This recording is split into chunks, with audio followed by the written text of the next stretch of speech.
Well, on that note, I guess we'll kick off the second online Zoom event, which is user experience. And here on the panel, we have 4 experts, including Amir, the Transpire Lead Design, Dan Johnston, the Director of Design for Culture AMP, Lisa Wade, the Human-Centered Design Career Coach and freelance designer, and our last person is Vishal Uppal, who works for Wavespace, a subsidiary of EY, and he is a design engineer there. So before I get them to introduce each other, just a few house rules for how this event will kind of run. Feel free to have your camera on. However, for the discussion part of this Zoom event, you guys will be put on mute just to avoid a bit of too many voices, can ruin the cook. And then any questions you guys might have, any fuel you want to feed to the fire, just message them to Ivan. Ivan will forward it to me, and then I will ask the question to our experts on the panel. If you want to be identified by a name, feel free to include your name. And if you want it specifically to one of the experts, just include their name when you're writing down the question. And on that note, I'm going to pass it over to our president, Aditi, for a bit of a speech. Thanks, Pat. Hi, everyone. It's so nice to see all of you here at our second digital event for 2020. This year's CCA is dedicated to increasing awareness and providing opportunities for our members to gain insights into all the different ways that computing and business intersect, as well as the career pathways in these areas. Last month, we spoke about the future of fintech, and today we're going to do a deep dive into user experience. Personally, I've always wondered, how does a company create an enjoyable digital experience, and what thinking goes on behind the scenes to actually come up with all these little features that work together? Well, today we have the opportunity to not only have all your questions answered by leading Australian designers, but also to actually work with them in a hands-on design sprint at the end of the session to go through a prompt and see how do they think and learn all their tips and tricks to getting started. So I encourage each and every one of you to take part in this, enable your cameras, ask questions, and of course, during the design sprint, share your thoughts and opinions. So yeah, I can't wait for this event. And with that, I'll pass it back to Patrick to get this discussion underway. Sure, thanks.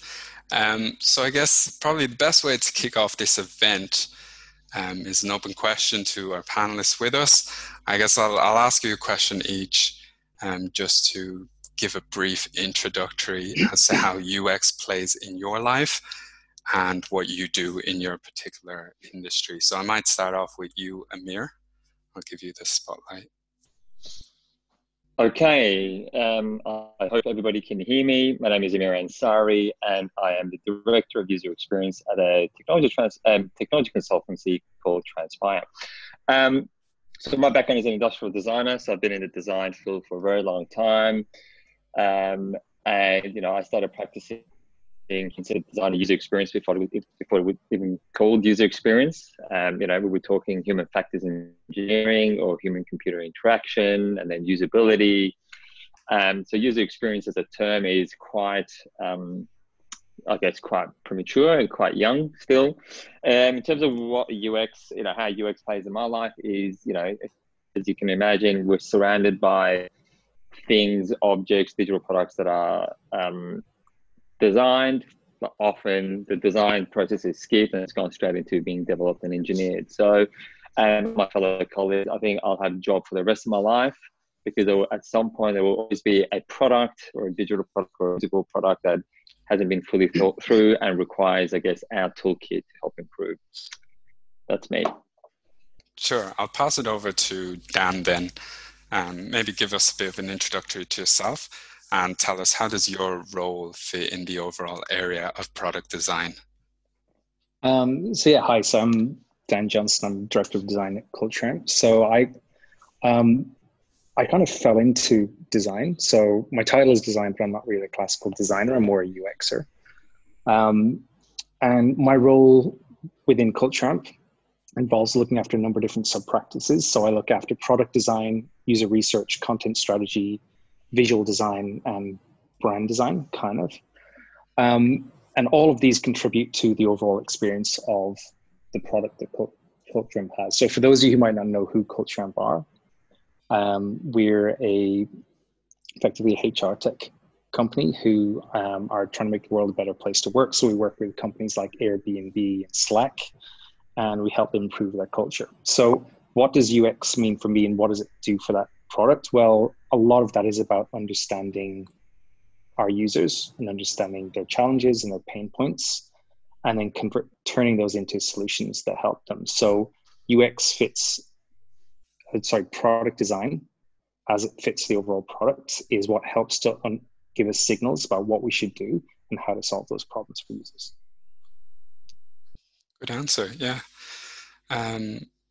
And then I'll pass over to Lisa. From what I've heard, you're a bit different in the perspective of the traditional UX perspective. So maybe you can just describe what you mean by that, and then also tell us how your role in UX fits. Yeah, sure. So once upon a time, I would have called myself a UXer. Like Amir, I've been in this work for a really long time, started in the late 90s. What that meant was when the first .com boom was happening, everybody needed to figure out how to use this thing called the internet and how to design for it. I had a psychology degree, so my focus was always very much on the person interacting with technology rather than the technology itself. And I've certainly carried that through. So I was, when usability turned into UX throughout that era, I was around, and I guess you would call me a UXer back then. But these days, my interest is much more in design strategy. So it's often also called service design or customer experience design. So what we find is that often people who work in this space have a leaning towards the research end of things or the nitty-gritty design end of things. It's a bit of a spectrum that often people tend to find themselves more at one end than another. Not all the time, but sometimes. I've always very much been into the research and strategy side of things rather than the interface design itself. So in a program of work, you'll find people like me up front in the very early stages, figuring out problems and starting to do really high-level conceptual solutions. Perfect. And just to finish off, Vishal, maybe you'd like to tell us your role. And I know you had a different track into getting into the UX industry. You mentioned you started in OB, open banking. So maybe you can tell us a bit about that as well. Definitely. Thanks, Pat. Hi, everyone. My name is Vishal. I'm a software developer and experience designer at EY, Wavespace. Well, I imagine a lot of the commerce students probably know of EY. EY is a professional services firm, and we typically deal with clients or large enterprise clients. And software development per se, or UX per se, isn't a traditional playground for EY. So Wavespace is a very new kind of a bubble within the firm. Going back to what Lisa was saying, I suppose if UX was kind of a spectrum where you have research on one end and implementation on the other, within my team, I'm on the implementation side. So I look at the more technical aspect of UX. So I'm thinking of UI development. I'm thinking of web apps and the architecture that goes behind how data might be stored. So targeting those aspects of user experience. And then going back to Pat's comment, I did start off my career. I'm going to hesitate to use the word career because I only graduated a year and a half ago. But I started off in finance. And when I was doing banking work, I found myself more interested in open banking and what that meant for not just retail banking, but also enterprise banking and investment banking, and how that would change the way that stakeholders interact with each other in financial markets. So that's how I found myself kind of in the stepping stone towards design at EY. Cool. There you go. Well, that's our panelists for today. And on that note, we'll move on to the next section, which is human-centered design and universal design. So on that mark, I might pass it over to you, Lisa, as you have experience in this field. Maybe you can tell us a bit in depth as to what is human-centered design. Sure. Well, human-centered design is basically design that puts the human experience at the core of the design solution. So you might think, well, doesn't everything do that? No. What we often see working with different clients, it's really common to have technology-centered design, where what that looks like in an organisation is when someone says, hey, we've got this great piece of technology, what can we do with it? Let's do that with it. And then they use the technology to find a problem to solve. Human-centered design works a little bit differently, where you're addressing everything from the human experience. So to start off with, you find that the context of the human problem, you observe what that is, you fully understand the systems around that problem, and then solutions evolve from that. And sometimes solutions are not necessarily technological solutions. It's really interesting with the COVID-19, the state that we're in right now. I've worked with clients where some solutions have actually had to regress back and use older types of systems for different user cohorts and that sort of thing. So technology isn't always the only answer through a human-centered design approach. Sure, yeah. I might stay on with you for this next question. It's a bit of a long one. So here we go. We recently ran an event called Future of FinTech, where we discussed the impacts of product and user-focused thinking on the banking world with the rise of neobanks. What are some other industries that you think will be disrupted by the shifts towards human-centered design? Did you get all that? Yeah. Look, I think all industries are being disrupted by human-centered design. Banking and finance in Australia is a big one recently because of the Royal Commission. It was like a smack with a great big stick to make all the banks focus extremely deeply and sincerely on their customers. So I do a lot of work in that space, and I've seen my clients really working hard to put the customer at the centre of the experience, probably more so than they have before. But I find that we will see changes in all sorts of industries. It's fascinating to watch how the pandemic has addressed the health industry as well, where we've got all these new constraints, drive-through testing services, all of these sorts of things are in response to the new needs that have arisen. But in that human-centered design, we're not just talking about the customer. So if you take the example of health, you've also got a health practitioner who is a human in the experience too. So in my work, I use a lot of systems thinking, where we're looking at all different parts of a system and all the subsystems and how they bump together, and the friction that might be created by that. That's where the interesting design opportunities are. Yeah, of course. Vishal, did you have maybe something you'd like to say on this topic as well?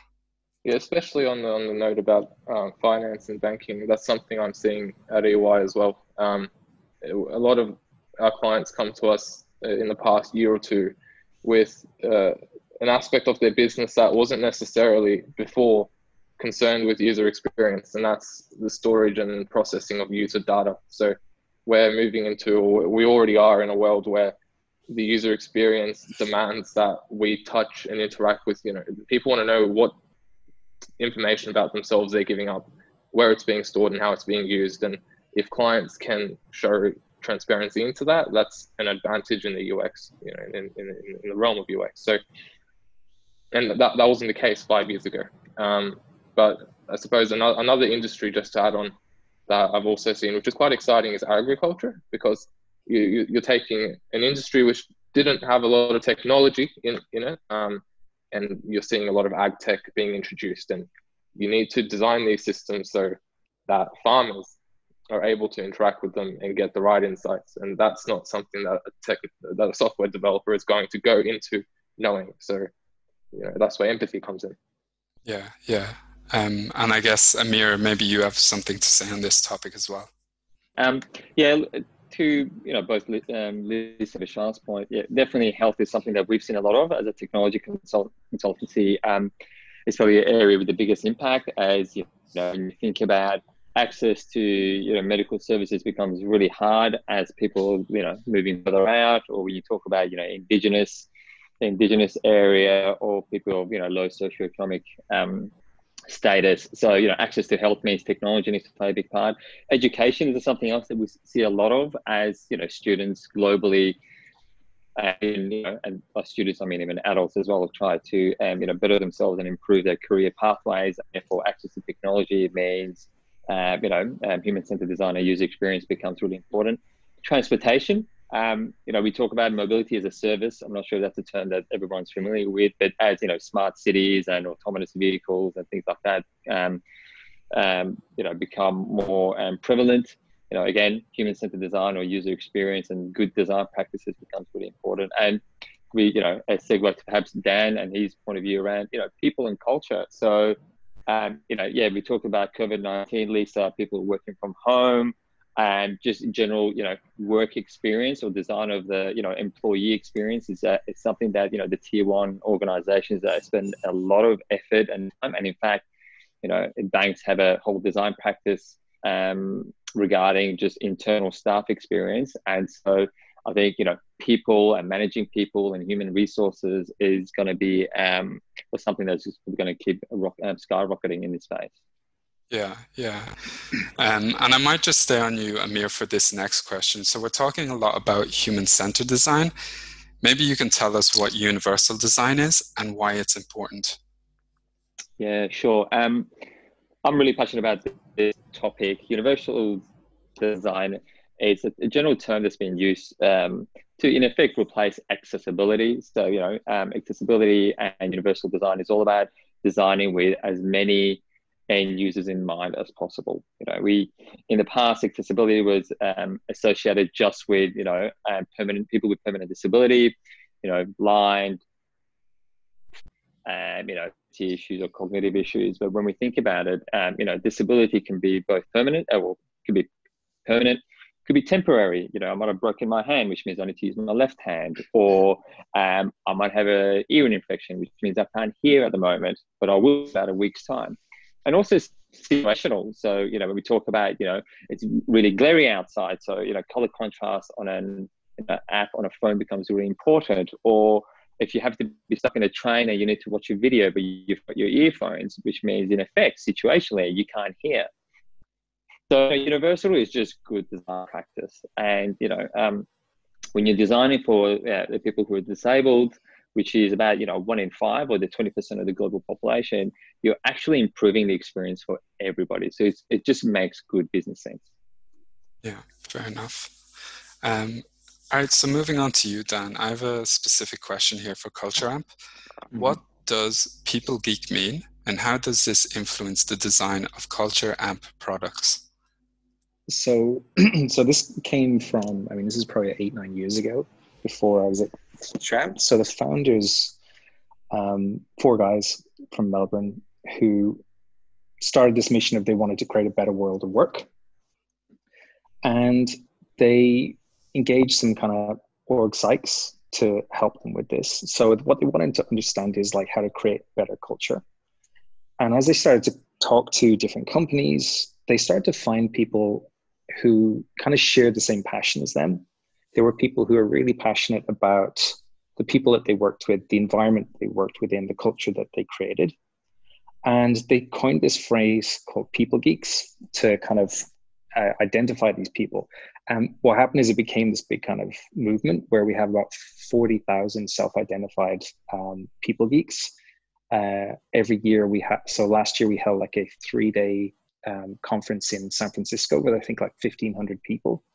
And these are all people who go, we are People Geeks. We identify with this community of people who are passionate about improving the world of work.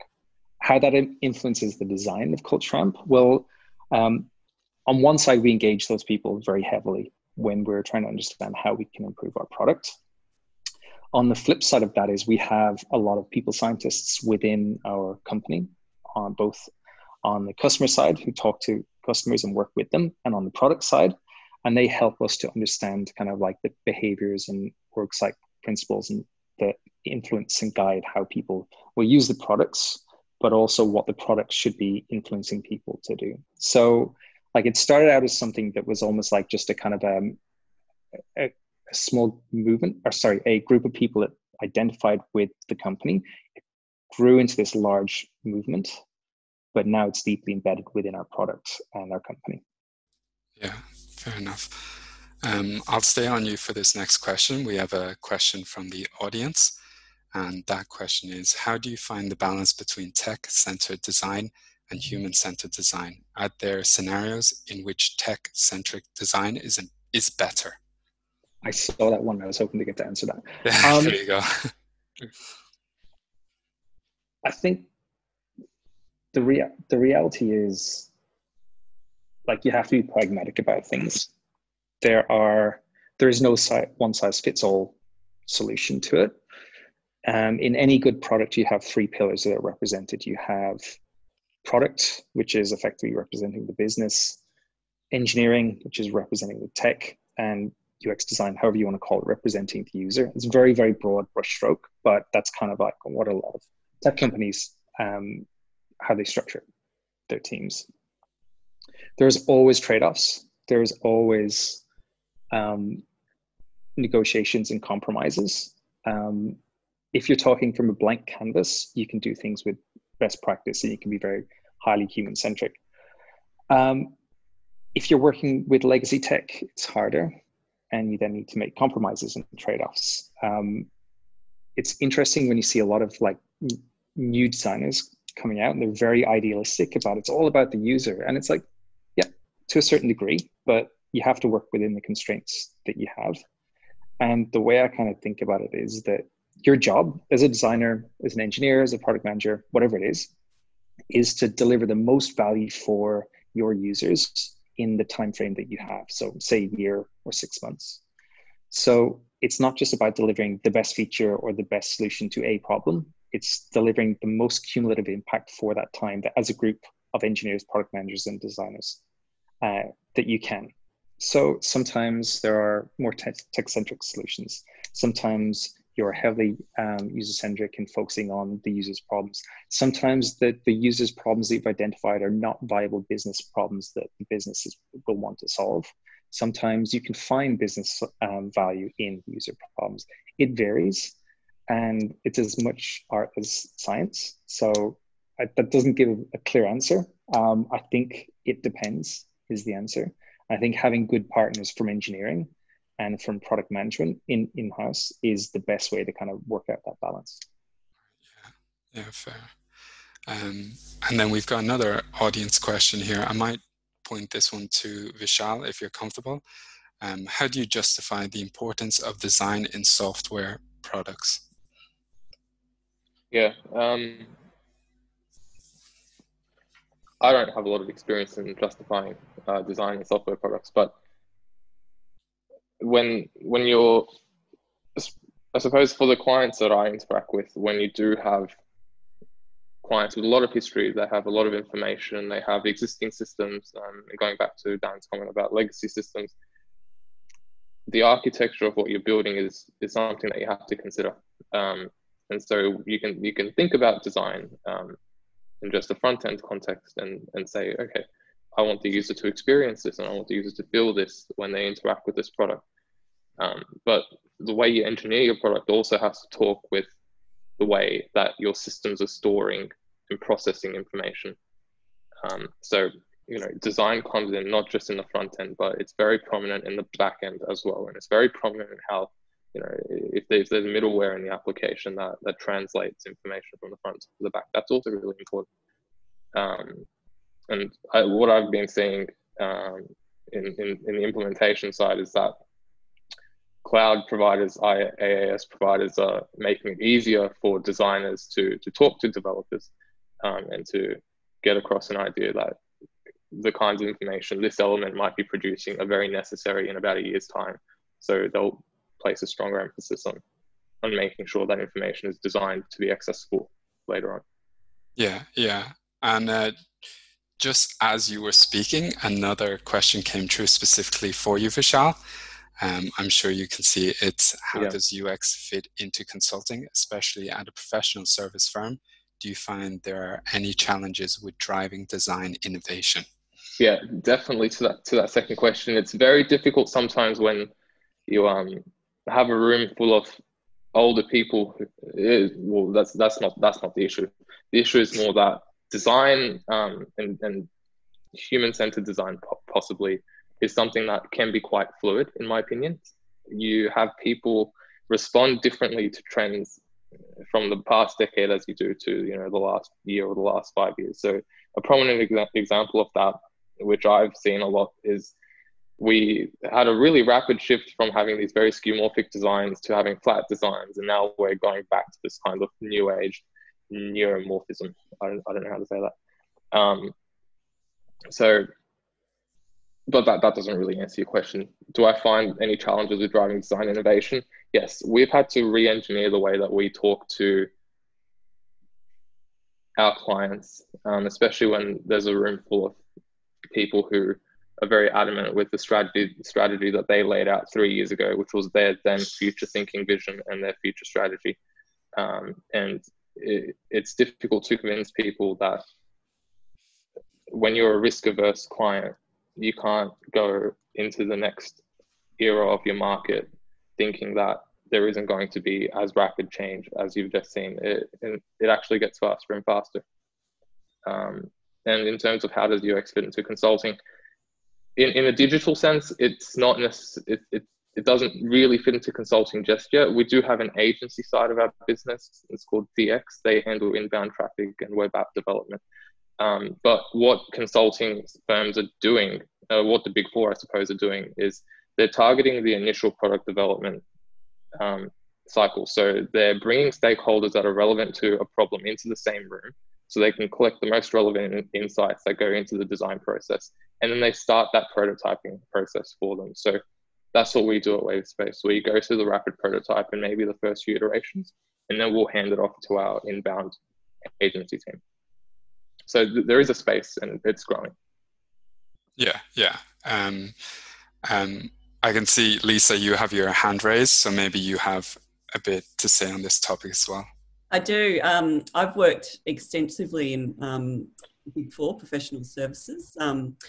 And there's, first of all, for this particular audience, it's a really awesome place to start a career in this kind of environment. One of the reasons for that is because you're able to see the full scope of not just digital, but digital transformation with a capital T transformation. So what we're finding is that the Big Four are increasingly chasing the experience piece in order to differentiate. So many different things in the market are commoditized now. Everybody's got the technology piece sewn up. They're all over the business piece for management consultants, and they have been for a really long time. But what they're a little bit behind on, which started out in boutiques sort of 15 years ago, is that experience piece. And we've seen in recent years the Big Four really building up their experience capability quite aggressively because they've had a hole there, haven't been able to service their clients in that way. So it means that there's some really exciting opportunities for people pursuing a career in that space. Some of the challenges with it, though, is that internally at organisations like that, when you're dealing with very strong-minded, smart management consultants, they have been trained in a very different model of thinking and identifying solutions than human-centered designers. So they pursue very much a hypothesis-based thinking approach, which can be very, very linear in many ways. Human-centered design is not like that. We find ourselves very comfortable with a lot of uncertainty and a lot of fuzziness early on in the process. There's some great diagrams around, if you Google about it, that show, you know, what human-centered design looks like in the beginning, and you see all these squiggly lines, and then gradually it evens out. That's exactly what it's like. And a lot of people in some more traditional consultancies are extremely uncomfortable with that type of thinking. So from my experience, it can be challenging. You can do a lot of coaching and hand-holding and reassuring to help people understand the design process, what it looks like, but even more importantly, what it feels like, because the design process feels very different from a traditional consulting engagement. Yeah, yeah. And then Amir, you can carry on top of this question. I can see your hand is raised.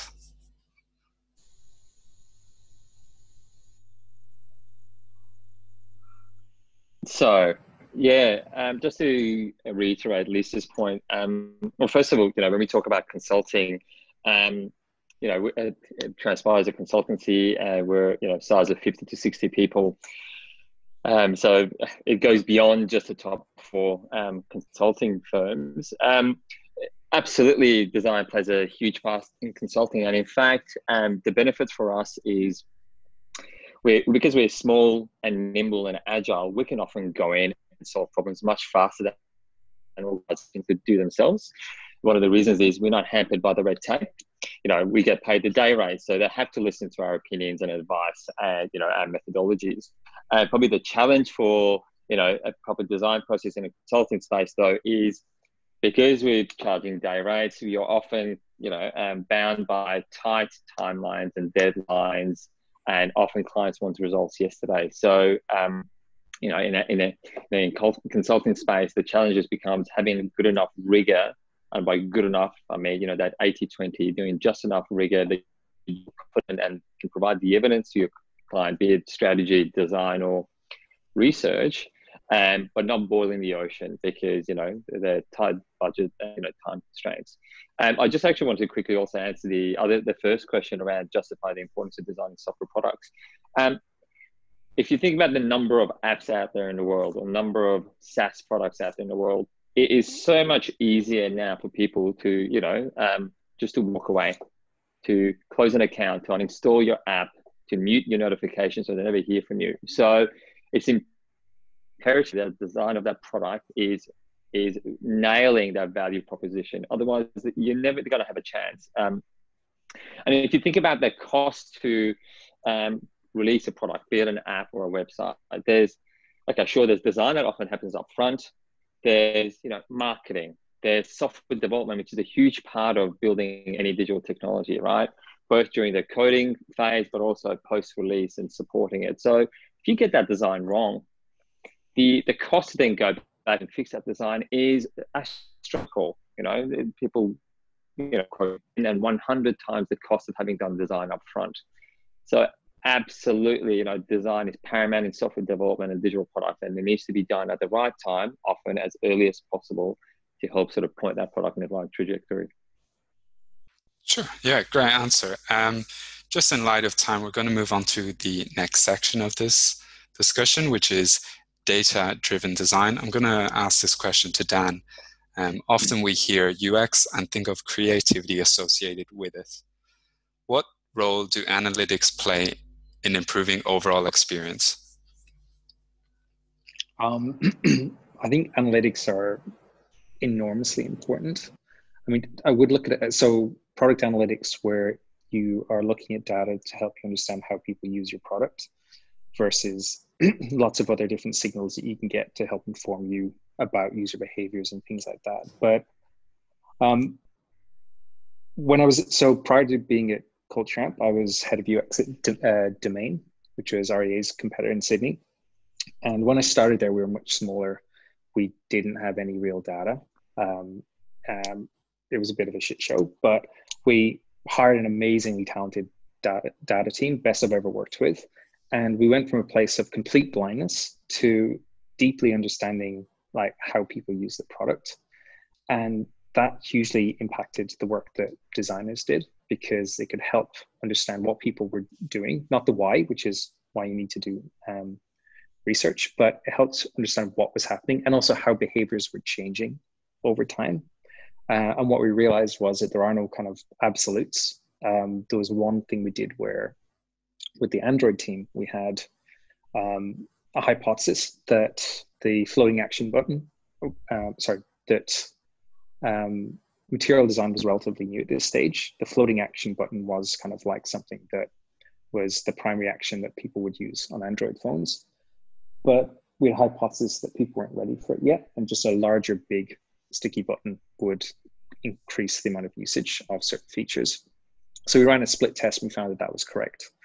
6 months later, the team felt that material design had become familiar enough to Android users that they were comfortable with the floating action button. And they ran the same test and found the completely opposite results, that the behaviors and the familiarity changed, and that by changing how the product was designed would adapt to what people to their how they were familiar with it. So the data helped understand what was happening. That's a very, very small example, but without that data, it's very hard to kind of really know with a product that's constantly evolving what's happening. You can do research, but research will quite often tell you the why as opposed to the what is happening. And ideally what you're doing is doing a mix where you have a rich set of signals for what's happening in the product, complemented by a set of like a lot of qualitative work that's helping you understand the why behind it. Yeah, there you go. So we have another question from the audience. I'll point this one at Vishal. What are some examples of applications you've used that you remember for its quality design?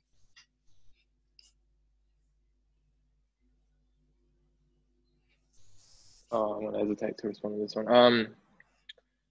Probably Spotify. And I say that because just reading some of the dev articles that come out from their teams about how they collect data and how they then use that to get really nice insights that provide really nice music recommendations back to the user. That is a really interesting read. Another one is, if you follow Airbnb's GitHub pages, you'll see that they also go to great detail to write down how they architect their applications with things like data and the user experience in mind. I highly recommend following them on GitHub if you have the time. So those two applications, I know big firms, you've all probably had interactions with them, but take a read of those and it will start clicking in your mind why they design things in particular ways. Sure, yeah, perfect. I guess I'm more so interested, I'd like to hear an answer from Amir. I know you're really deep into accessibility, so maybe you can give us an example of an app that you find very attractive for the accessibility reason. Sure. Just trying to think back what application or products that I really think are good from a quality perspective. I probably don't. We use so many apps on a daily basis, and as designers, we're constantly analyzing every one of them. So I can easily talk about all the apps that I don't enjoy, but I guess it's not a moot point in that good design should make the technology almost like go into the background. So you should never remember it. You should just complete your task and move on. Often products that are well designed are the ones that you won't necessarily remember because they're not noisy. They just get the job done and move on. Whereas all the websites and all the applications that often I find people remember or they can sort of list on their hands, it's the ones that they've had the biggest problems with or they've experienced some dark patterns with. So that's just a bit of a rant. In terms of accessibility, look, Apple's paved the way, and I'm not an Apple fanboy. I've got an Android phone, I've got a Mac laptop. Apple paved the way in terms of universal and accessible design, and the reason I mention them is because of the hardware and technology and the software operating system all come from the same place, is designed cohesively together as one experience. They've really embedded how accessible their operating system can be. Whereas Android, you've got just an operating system and a plethora of hardware manufacturers who take the operating system and slightly modify it and break a few things and introduce a few new design patterns. So in terms of accessibility, absolutely, Apple's by far at the top of the list. And with iOS 13, they've brought out some amazing features that allow a user to in fact be able to use their voice not just to talk on the telephone, but to command the phone without use of any fingers, navigate. And I mean, not talking just Siri, but we're talking literally as granular as, hey phone, click that radio button for me, or, swipe 2 swipes to the right, and all with the use of voice. So I would probably say Apple's at the moment really at the top of the list, but also Android is sort of paving the way in terms of, again, voice and translation, and they're with it too, really. And look, Microsoft does a really great work, but unfortunately Microsoft is very much desktop bound, and the softwares are still a bit heavy, and there's a lot of legacy, but they're also doing some great work in terms of just universal design in general. Yeah, sure. Lisa, did you want to say something on this as well? Yeah, sure. I mean, as far as some concrete examples go, it's always best to look for organizations that have a really crisp understanding of the customer challenge, the problem for the customer, and that they understand the customer very deeply. So one that springs to mind while I'm sitting here is the Neobank Up. So I opened an Up account in, I think it was probably 90 seconds, 2 minutes before I was up and running with an active account. And I read that the head designer there had set the challenge that they wanted somebody to be able to be standing in a queue to get a coffee, to start opening their account. And by the time they got to pay for the coffee, they'd be able to use that account to pay. And it's awesome. They've just really nailed the challenge there. It's really good design. But I think Amir raised the point about voice and what's voice doing. One of the most useful things that I use in my daily life is Siri. So today I took the kids for a walk. We were driving back from the walking track, and my daughter said to me, "Mum, can you put some cupcake patty pans on the shopping list?" And there I was driving along, and I just said, "Hey Siri, add patty pans to my grocery list." Boom, done. I'm amazed Siri didn't wake up when I said that. And I don't have to think about that anymore. So we're going to see there's a real trend for voice experience coming. It's something probably a lot of the people watching here as graduates will find by the time they're out there, voice experience design is going to be much more prevalent than it is now. But again, Siri they've just nailed that proposition of being able to do things, say things quickly, don't have to think about it again. Great answer. And just to finish off real quick, Dan, a few words on this topic as well. Yeah, I can't think of any specific products off the top of my head, but I kind of look at it through 3 lenses. The quality design, you can split it out into, ultimately the most important measure of design is the value that it gives to customers. So you can abstract that away from the product, from the experience, all of that. It's the value that it delivers. The second one, and Lisa was talking about Siri and the utility of it, is how easy it is, how intuitive it is, how it allows you to kind of shortcut through tasks. And the third one, then, I guess, is the emotional experience, the impact that it has on somebody. So this is as much the brands, the copy, the visual design of it, but all of these things together create the overall experience and the value of design. What's becoming more and more interesting, though, is how machine learning and AI is starting to impact design more and more, in that you're designing products to preemptively understand what people need, to be able to look for signals and to be able to give them what they need just when they need it. So you look at, again, Siri a little bit, Google are amazing at this, about being there with the right information at the right time based on the signals that you have. So this is becoming less about UI and things like that, and more just the value that you deliver to people. So it's service design as opposed to product or UI kind of design. Yeah, no, great answer.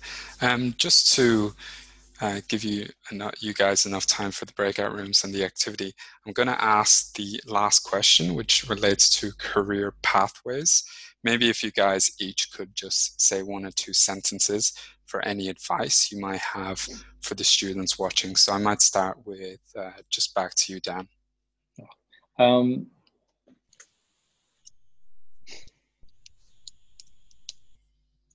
I think, I don't have any clear 1 or 2 sentence things. I think building up experience you can do courses, you can do things like GA or whatever, but I think building up experience is what industry is looking for. You need to be able to demonstrate a portfolio of work. So even if that's just like getting out there and trying things, reading everything you can, trying to like research and design some products. I've seen some like really smart people who've got internships at companies like Facebook and Uber who've basically just done that. They've gone, I don't have any qualifications or education in this, but I'm going to educate myself, and then I'm going to demonstrate what I can do, and that's managed to get them an internship.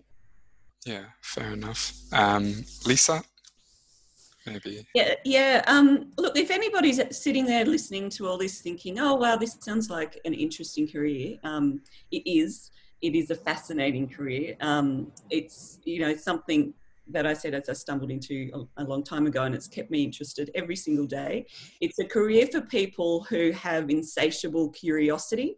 When I am hiring, the first and foremost thing that I look for is a curious mind, because you need to have the curiosity in order to think of what the next question will be in order to produce a good design.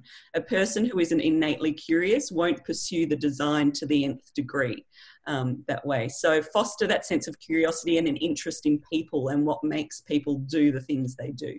That's who this sort of career is good for. There you go. Vishal? Yeah, sure. So I'll probably echo Dan on build a portfolio, but also it's to swallow the hard pill and understand that if you do, someone knows when they can design things well, and that's a trait that a few people have. But it's also recognizing that even though you might have that, there's still a lot you can learn. So there is a lot of value in that $10 or $12 Udemy course that's sitting over there that you want to do, and it's being able to swallow the pill, sit through it, use your knowledge that you gain from that and make something, not necessarily expecting remuneration of any form, but understanding that that's what builds your knowledge of how people think and how you can respond to things like human-centered design in a better way. And just to finish off, Amir? Yeah, sure. Look, it's a very competitive space. When 20 years ago, in this space, there was no such thing. So, the likes of Lisa, Dan, myself, and I don't know, Vishal, how old you are, but, we created this, to some extent, we made our own career. Whereas now, General Assembly and Academy XI, every 10 weeks, they're pumping out 20 to 40 students. It's very competitive.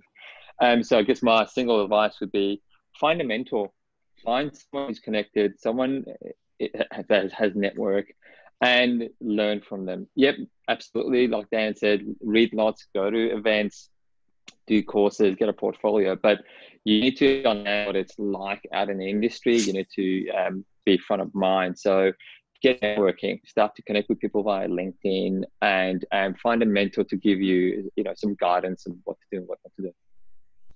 Perfect. There you go. Well, that brings us to the end of part one. The discussion elements. So now what we're going to do, just bear in mind, this might take a few minutes, but we're going to allocate all our viewers into 4 breakout rooms.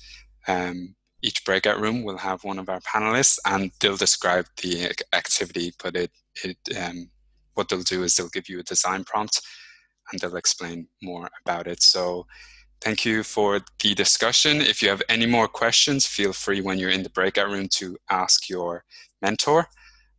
But just please bear in mind, we're going to start opening the breakout rooms very soon. So now, if you can all just join the breakout rooms, enjoy the next activity. And we've got our amazing panelist here, Dan, and he's going to be guiding us through our prompt, which I will deliver in a moment. But just so that you're all aware, you're encouraged to speak. If you'd like to unmute yourself, you can show your video. That's totally fine. Dan will pretty much be running us through the prompt. If you're not so confident in speaking, you can for sure put it down in the chat, and we'll make sure that your question or your input is taken count of. So without further ado, also, if you would like to annotate the whiteboard, you just go up to the top of you just guide your mouse to the top of the screen, and in view options, there's an annotate tab. So just click that and you should be able to annotate. Just let us know, or just make sure you don't crowd the whiteboard in the process. So without further ado, the design prompt that we've got is that we've been called to design an accessible and user-friendly university landing page. So I'm sure you've all seen university landing pages. You've seen the Monash one, the Melbourne University one. Just think broad about your own experiences, and you will decide ways to improve, add, change, and annotate the design based on the world of UX, which we have discussed in the discussion component of this. So Dan, would you like to take it away? Yeah, so beforehand, I'd love to just kind of see everyone and love to just get a quick hello from everyone. That's all right? You're free to unmute yourselves, everyone. Yeah, please do. Hi. Hi, Hey, how's it going? nice to meet you. Hello. Hi, nice to meet you. Lovely to meet you all as well. What I'd suggest is so I've been doing a lot of these types of workshops the last couple of weeks. What works really well or works better is just for everyone to have their microphone unmuted. Just makes it easier to kind of jump in and out, and it makes the conversation kind of flow a little bit more easily. So is that okay with everyone? Yeah. All right, cool. So is everyone clear on the brief and what the objective is? Yeah. Cool. Well, I guess the first thing before we kind of jump into it is when we kind of run these things, it's important to think, look, there are no stupid answers. There are no dumb questions. Like when you're kicking off, you really want to kind of go broad. You want to get as many ideas as possible.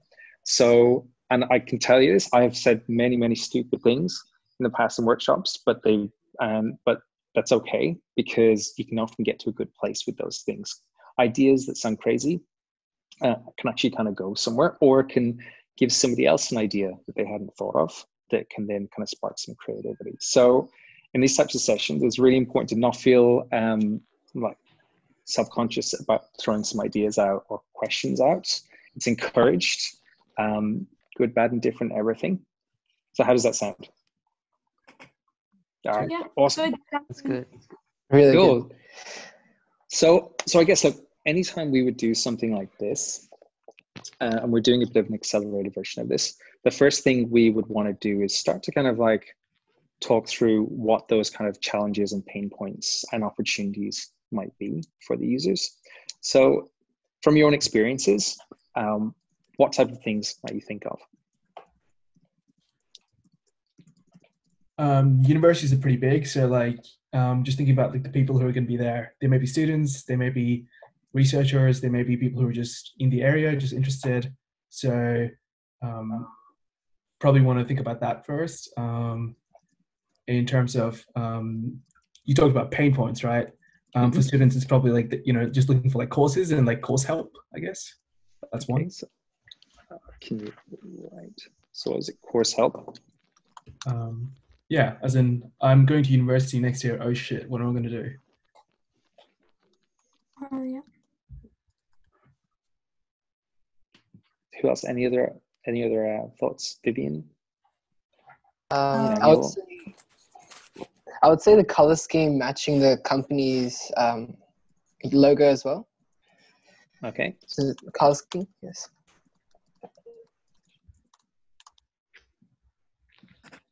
Oh, you can't move things around. No, you cannot. Okay. I think there's somebody else that was going to chime in there. Was it Vivian or? Oh, I was just gonna mention, yeah, I guess like going on to, I forgot who said it first, but having like a navigation between what type of person you are, like if you're a student or you want to go to the career section to get hired. Mm-hmm.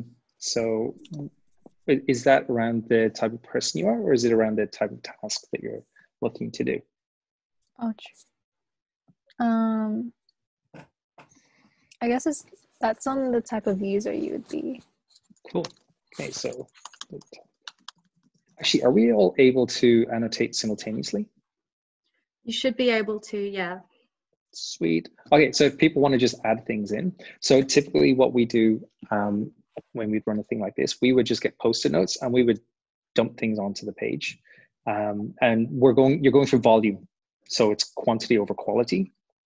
because you want to get as many ideas as possible, and then you want to start to group them together. So I think there's a few more in chat there. Yeah, just in the chat, we've got the prompt there, and you should be able to see it just in case you forget it. Yeah. Cool. Awesome. So how about this? We spend maybe 5 minutes, just think of all of the different, let me think about this. What would all the different tasks that you might do or concerns you might have when you're going onto the website, and just dump everything in there. And it doesn't have to be structured. It's okay, because we'll clean it all up afterwards. So give it maybe 2 minutes, just dump things in. Wait, sorry. Could you repeat the question? Yeah, sorry. Around that. Sorry. So for about 2 minutes, let's just brainstorm on what would be the tasks that you would have going to the website, and what might be the pain points that you would have. Awesome, thank you. Or people going, I can still hear some tapping. So typically when we were doing these, we kind of call it like popcorn rules. It's like when you stop hearing all the tapping, that means people are kind of running out of ideas, and then that's the time we can kind of pull it together. Okay, so what can you see any kind of common themes? Shout out if there's anything that, or maybe kind of rough groupings. Like I can say that there's a couple of things that are around the types of tasks, which are really great.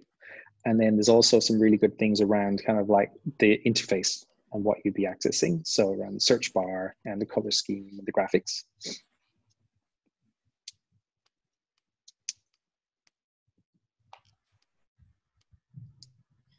There's some stuff related to people's day-to-day tasks, some which require quick accessibility by, say, the current students. For example, finding my classes, booking a room, just I guess even research areas, even though that's stuff and things like that. And then there's stuff for people that students that might be thinking about going into this university, like the course guides and info and course help. Okay, so it's really interesting. So you've kind of identified there's some tasks, but there's also then different types of users. And so if you have different types of users, how might that affect how they would interact with the page? They would be only accessing certain areas of the page, while students might be, for example, staff might only look into research page, for example. And students might only look into certain sections, I guess. So we're talking about the landing page, right? Yeah. Okay. So typically, if I'm going to a landing page, irrespective of who is visiting it, I want it's really just an entry point into my journey. You may not find all the information that you're looking for there, unless it's really quick, maybe the phone number or something. But I'm sure even that's hidden away for universities because there's so many. Is that kind of what you were going for, or? A little bit. There's actually, really quickly, are we able to pull up another whiteboard so we can have multiple ones? We can clear it if you want, but I don't think you can. Yeah, because usually what's really good is as we start to talk through these more, that we can start to group them. We could just move them. Oh, you can move them. How do you do that? So you click the select button. So the same place where you've got the text, just next to text is select if you move your mouse to the top. I don't have that. I think I might not have, maybe I don't have permission. All right. In that case, I'll do it. I was trying to do that. That's fine. I'll do it. But this is really good because already we're starting to kind of group these into a couple of things around this. We've said that there's different types of tasks, but there's actually different types of users who will have different needs. And then there's some things here around kind of the search bar and, like I was saying, the color scheme and the logo that are more around the UI. So already we're starting to uncover that it's not a one size fits all, that different types of users have different needs. I want to kind of park that, and then I want to ask you about the environment that somebody's accessing this. Like, all of those things are put to the left. If you want to put stuff on the right, like what would be what are the different scenarios or in which somebody might access it? So are they doing it at home? Are they doing it on a tram? Well, I guess they're only doing everything at home now, but are they doing it kind of quickly when they've got 5 minutes to spare? Or are they sitting down and spending like an hour going through that? What are the different scenarios that somebody might access this web page, this landing page? Dan, just to ask you a quick question. Mm-hmm. So a landing page is basically when students or staff enter a university for the first time. Is that correct? Yeah, so it's the first page that you see. Okay, cool. Got it. Yeah. Awesome. Thank you. Yeah. So the landing page is like the home page of a website. Awesome. Yeah. So, thank you. Yeah, I mean, landing page in the industry's landing page is more like a marketing term. So it's where all the marketing stuff sends somebody to. It's a one page. You're going, hey, download this app. So it'd be more like the university homepage than the landing page. That's all. Awesome. Cool. Thank you. And do you say we were looking to group them into what types of tasks they were, right? So on the left, we have kind of tasks, which is really good. On the right, I'd love to understand the different environments or scenarios that somebody might be accessing it. So we have on public transport, on a small screen, at home. Interesting.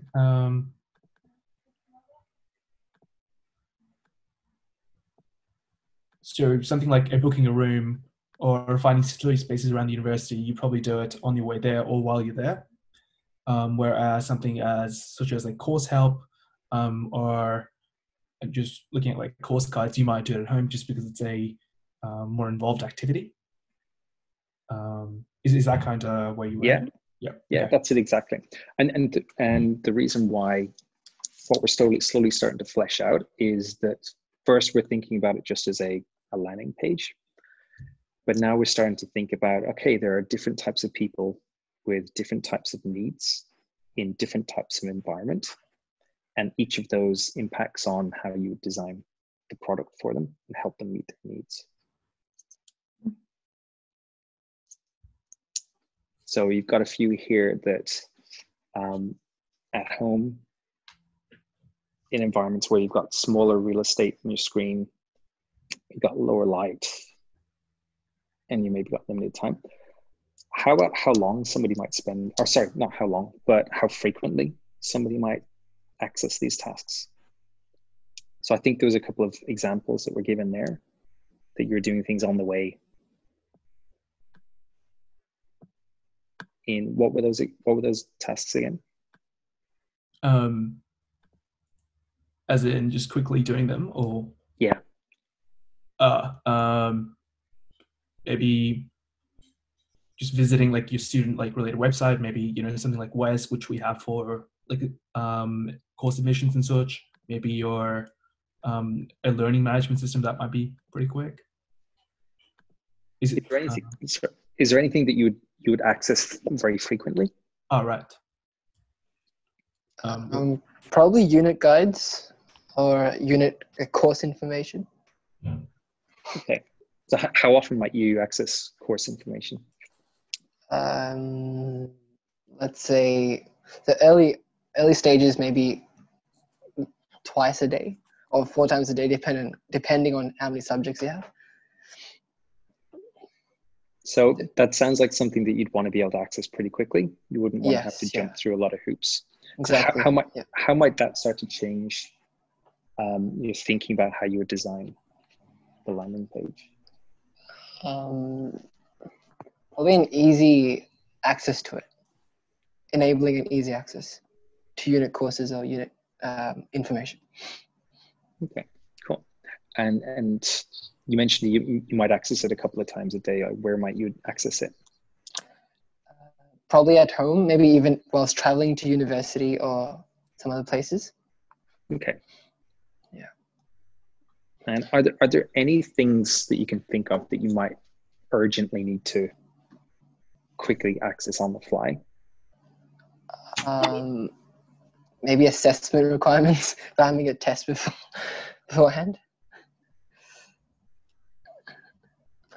I guess things like maybe student accommodation, all that kind of stuff. So maybe if you're not actually a student yet, but you would like to find out more about the university, because I know that when I was in year 12, all I did was look all over every single university page. I wasn't particularly looking for a specific assignment or a unit, but I was looking at the overall, what does this university look like? What's the university culture?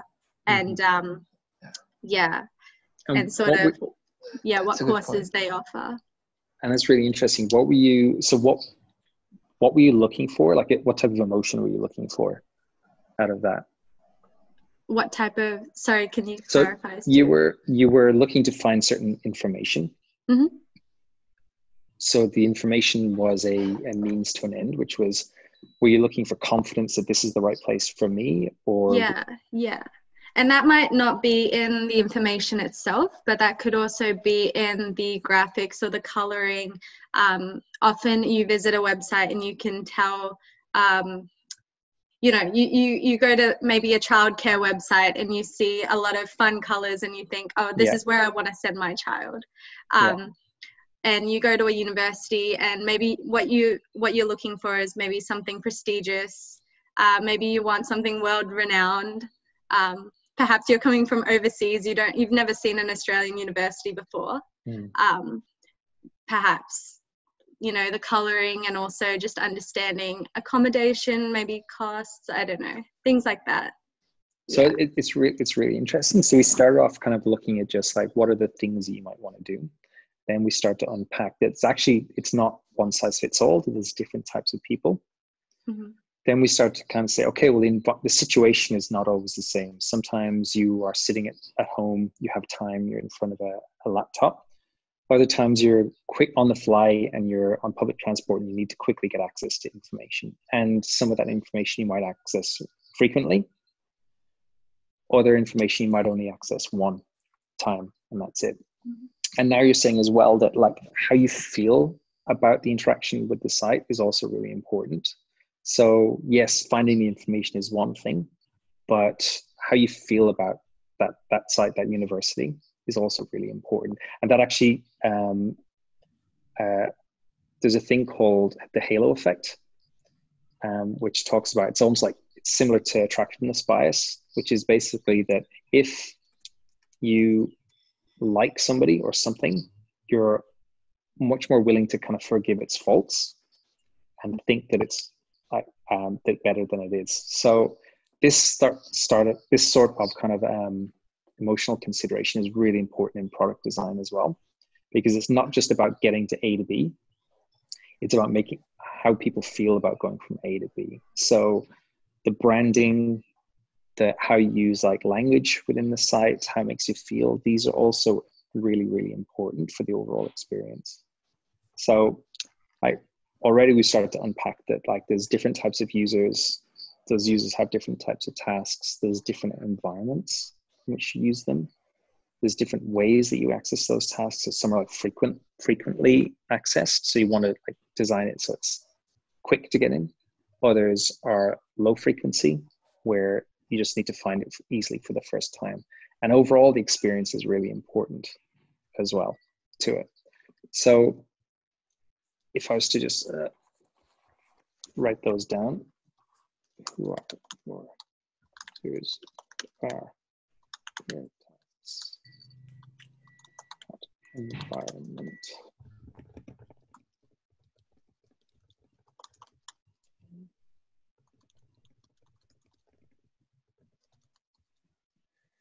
They're like really, oh, did I just go?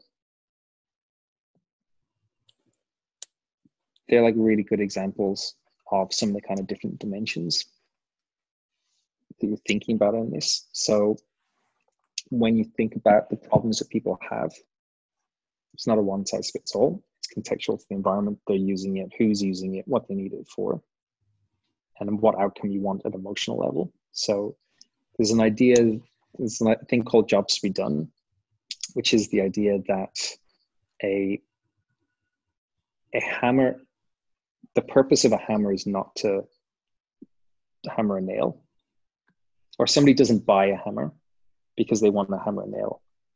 They buy a hammer because they want a dining room table that they created that their family can sit around.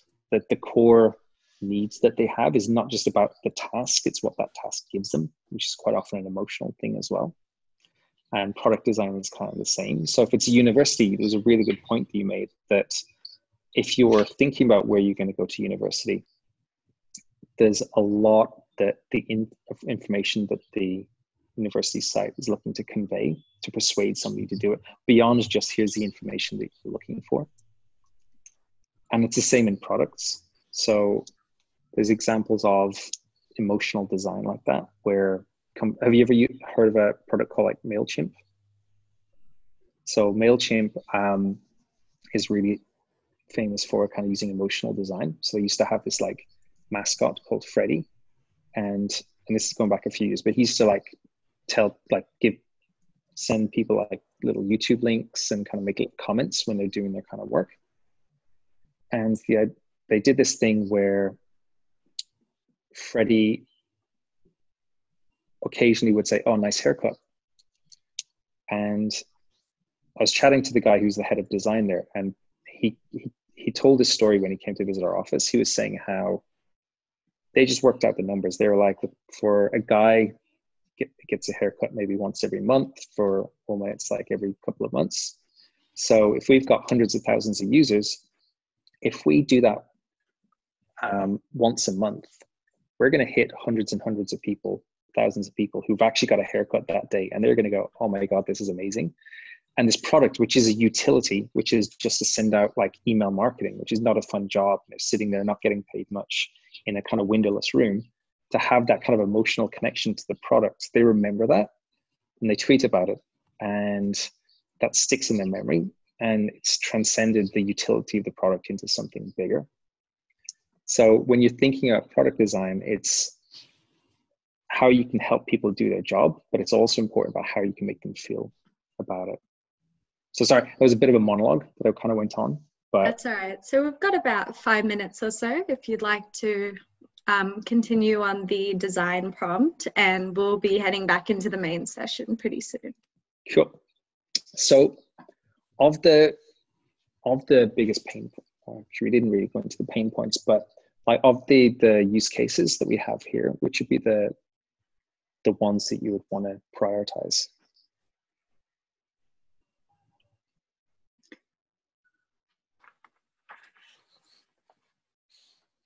And in this scenario, you can say it's an existing student. Probably the events page would be a use case, I guess. Okay. And what is it about that makes you want to prioritize it?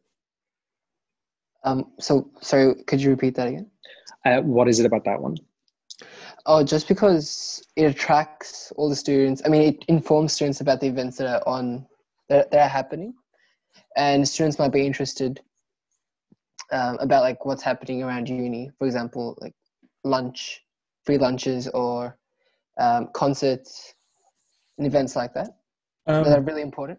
Oh, sorry. Sorry. That's okay. No. Just a quick question. Did you say prioritize pain points, right?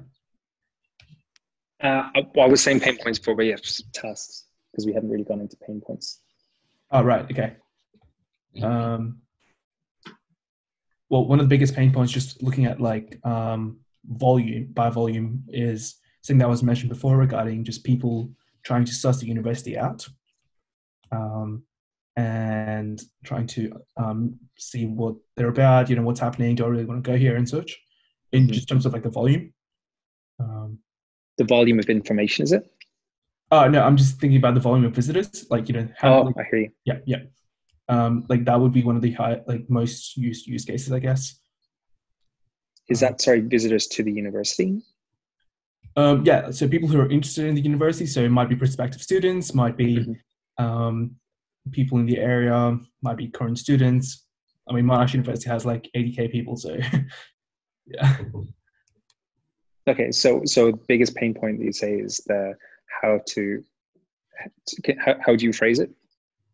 I think I said I mean, I can rephrase it. Something around like visibility. So they're trying to understand what the university is about and trying to do that very quickly in an accessible way through their phones and the computers. Okay. So, yeah. So actually, maybe that's not phrased right. So how did all of you learn about the university and decide that it was for you? Reddit, a lot of Reddit. Okay. Actually, to hear like student reviews and like their personal experiences instead of like what's marketing trying to show you. Yeah, that was for me personally. Okay, so it was hearing from somebody that you trust. Yeah. It's not, as you said, marketing material. Okay, yeah. That's really interesting. Anyone else will like have a similar experience?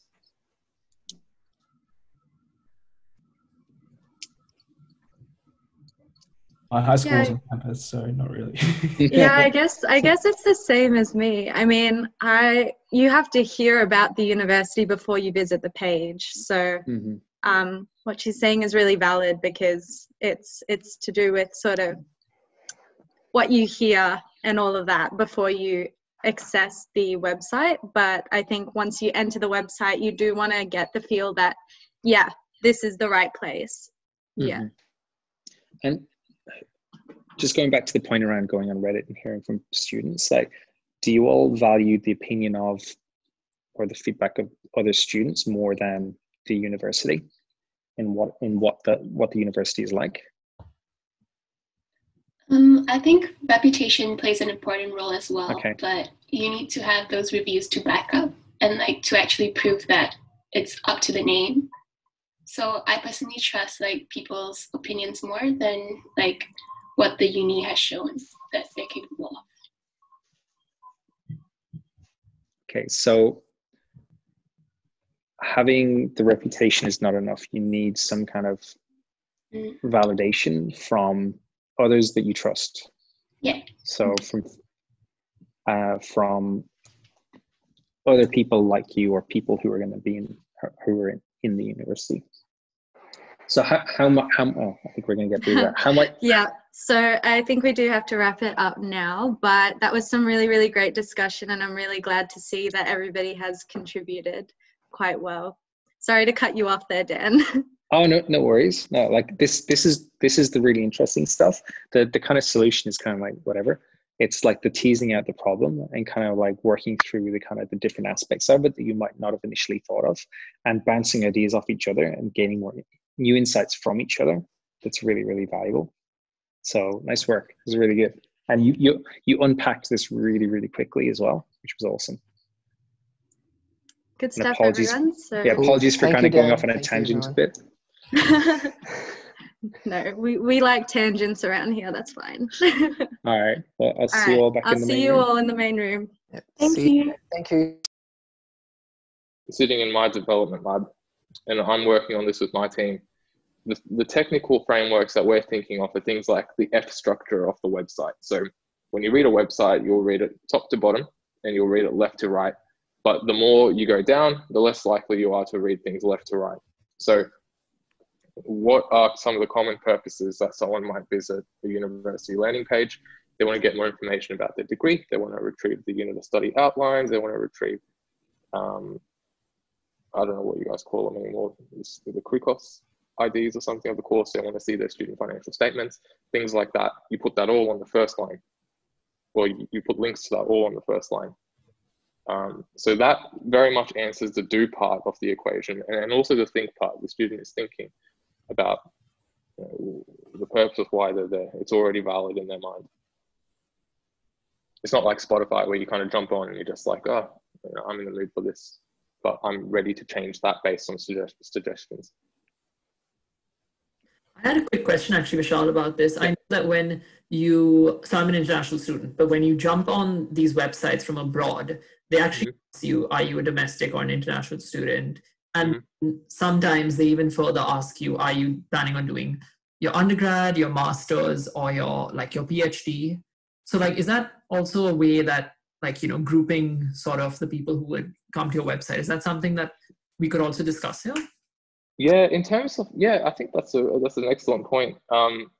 Segmenting users is very important when you have a very large user base. So, and that's important in my job because my clients are very big. So they're the banks and insurance firms, and the question of identifying the market segment is not relevant because every Australian is going to interact with a bank and an insurer. So the question of user segmentation is far more important. So what is happening when you're jumping on the web page? I would like to think that they would change the landing page based on your answers, but I have a feeling that what they're actually doing is just using that as data that they're collecting for their data function and not so much the UX function. So, you know, maybe in a few years' time, you will have very responsive university landing pages that do respond to what you've answered. That's a great point. That is something that I think we could probably take on as a pain point, potentially. The international student experience when they interact with the page. Right. I imagine, and you might have to answer this one for me, Taryn, and also domestic students. As a domestic student, I hardly visited my university landing page, but I knew that my international student friends went on the university website far more, and it was a lot more important for them to understand what they were studying and get, you know, the objectives laid out, get they tend to have example course structures because it's a more important problem for them. Yeah. Is that true? That is true. And I think definitely, I mean, because, you know, I mean, some people have the luxury of like coming and visiting it. And I did have that luxury of coming to Australia and seeing universities, like your own university, University of Sydney also. But I'm sure like things like, how does the university look? What's the support? And then another point that I actually noticed was, obviously for domestic students, they ask for your ATAR. But for international students, it changes completely, and it depends on where you are. So I did the Cambridge A-levels, which is the British board. Yep.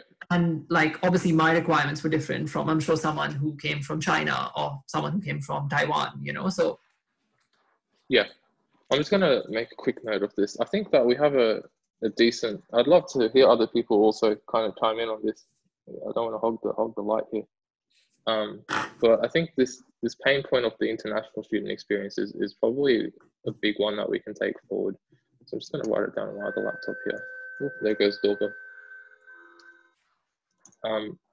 Are there any other interesting things when people think about these 4 factors that is, you know, kind of disturbs their experience when they go on the page? Think about the C factor. Sorry. That's okay.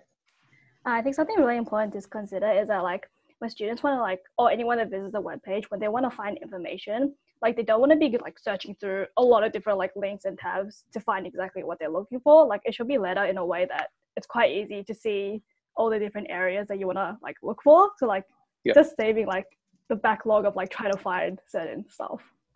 So is it fair to say that when you jump onto the university landing page, and I'm thinking of myself here as well right now, as soon as I type in the URL, before I click the enter or return button, I'm thinking, oh fuck, I have to go through like probably 30 menus at this stage. Because if that is the case, then that's something that you're thinking of, and that's also something that you're going to see. And that would also be a pretty nice, like, you know, the number of clicks to get to your required place. You've already identified the purpose of why you're on the page, but you're scared of the number of clicks. Is that true? I wouldn't say that's like the first thing they think of. But I think while they're going through the process of trying to find what they're looking for, it might actually take a while that they didn't expect. Right. Okay. So it's not necessarily before they enter the site, but it's when they're on the page that it might be a prominent thing on their mind. Anyone else? We don't have that long. That brings me to a really good point that I sort of have a question that I'd like to ask. Vishal, like when you have, like for example, large companies like banks where there is a lot of information that you need to provide to your customers, is there like a recipe or a process that you use in order to map that information hierarchy out? So from top down, like going from the most important content all the way down to like the micro bits of information that you might need later on. Like, is there a way that you normally map that out? If we're mapping out information like that, it's typically the risk consulting part of the business that will come in. With a large client, like, I suppose it doesn't really matter because of Big Four just do all the Big Four banks as well. With a large client like CBA,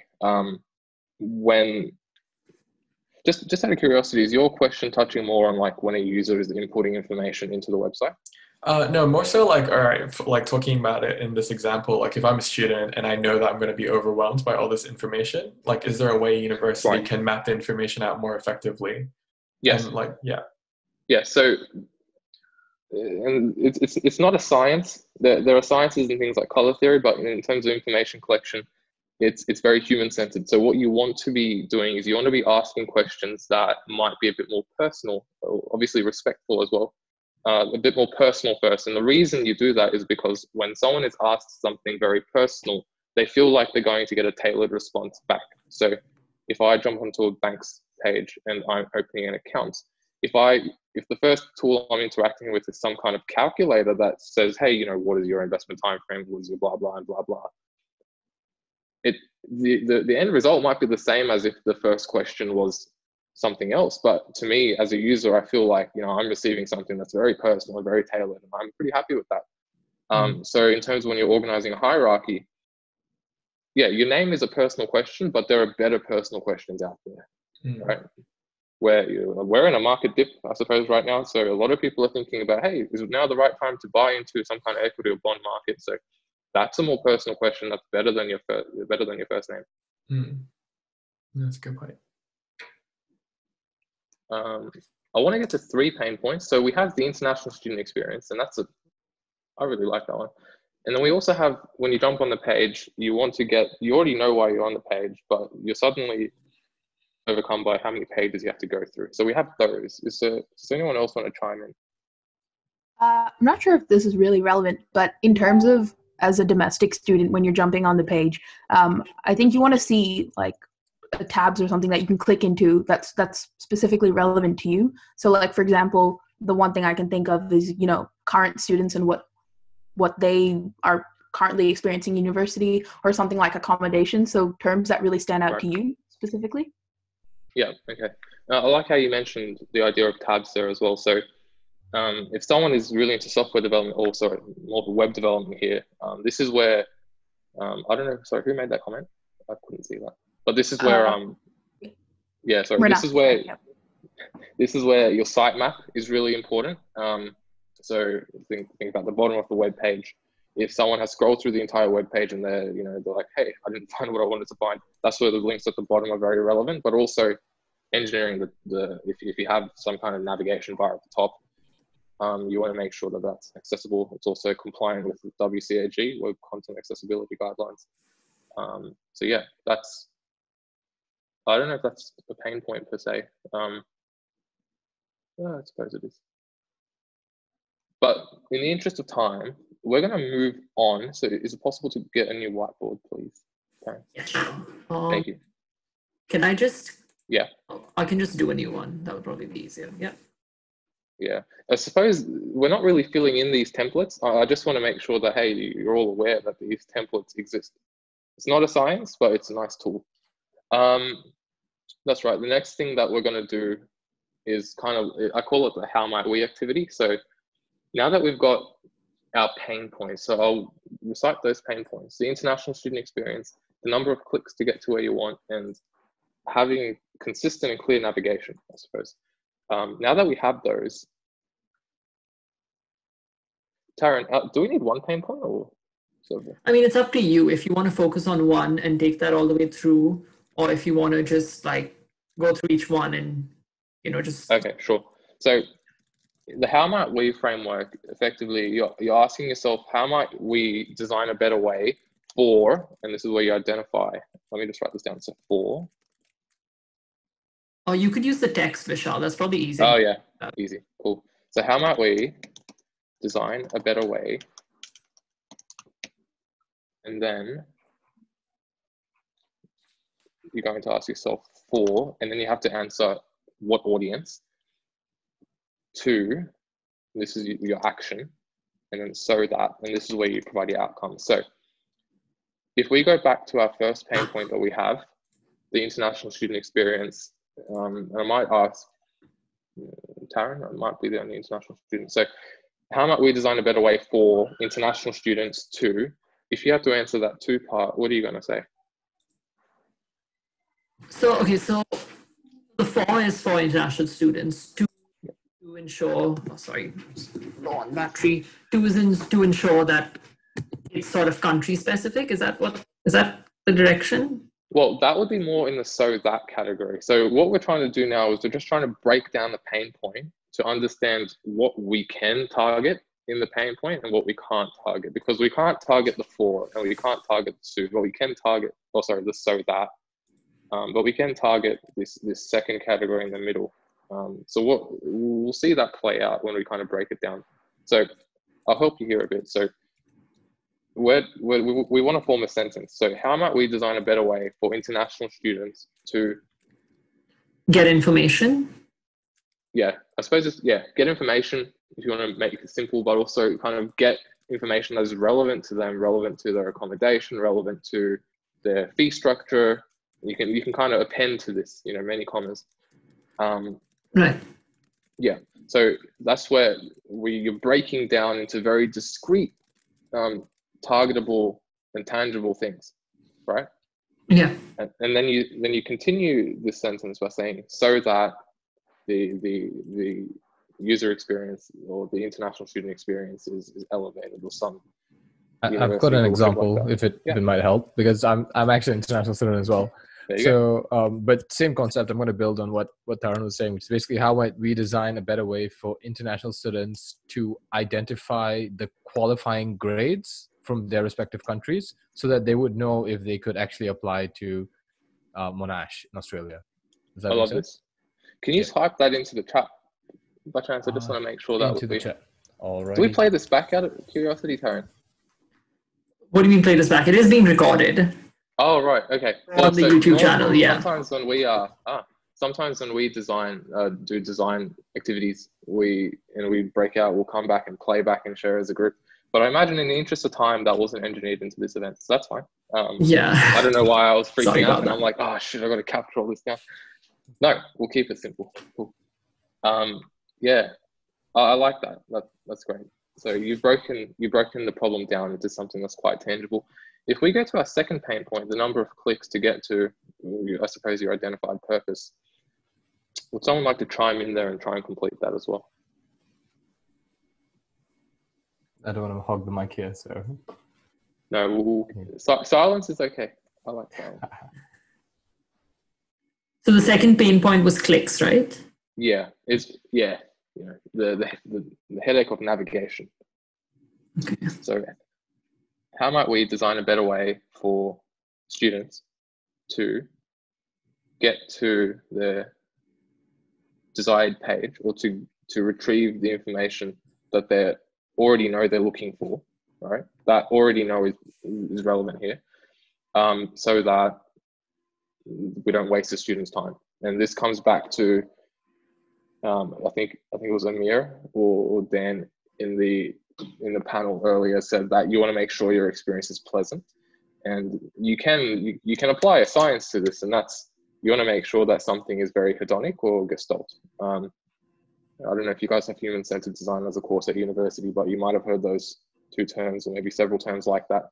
So what that means is hedonic relates to, if I remember, pleasantness. So when you jump onto an experience, is it nice? Is it respectful of you and your privacy? Is it also kind of a joy to work with? And then gestalt, I think, means it's when you sum up all the elements that make up the website, is the final product actually better than the sum of all of its parts? And that's where I think of Spotify, because Spotify, it's a very simple thing. It's a music player, a recommendation tool. I can't think of anything more than that. But when you use it, it's like, oh, this is pretty nice. Like, I like this. So, and the recommendation tool is probably the reason for that gestaltness. We have sidetracked. Sorry. Just want to chime in. We have 5 minutes left. So if you just wanted to just bring everything together. And, yeah, we might stay on the international student problem then. And we'll jump onto the next phase of the challenge, which is ideation. So international students in particular, domestic students, please share your thoughts as well. You probably have a lot of friends in this category. What are some of the ideas that come to your mind about how we can solve this problem? Whoops, I accidentally sent that to Taryn. Taryn, could you reshare that to everybody? Oh, yeah, sure. Yeah. All right.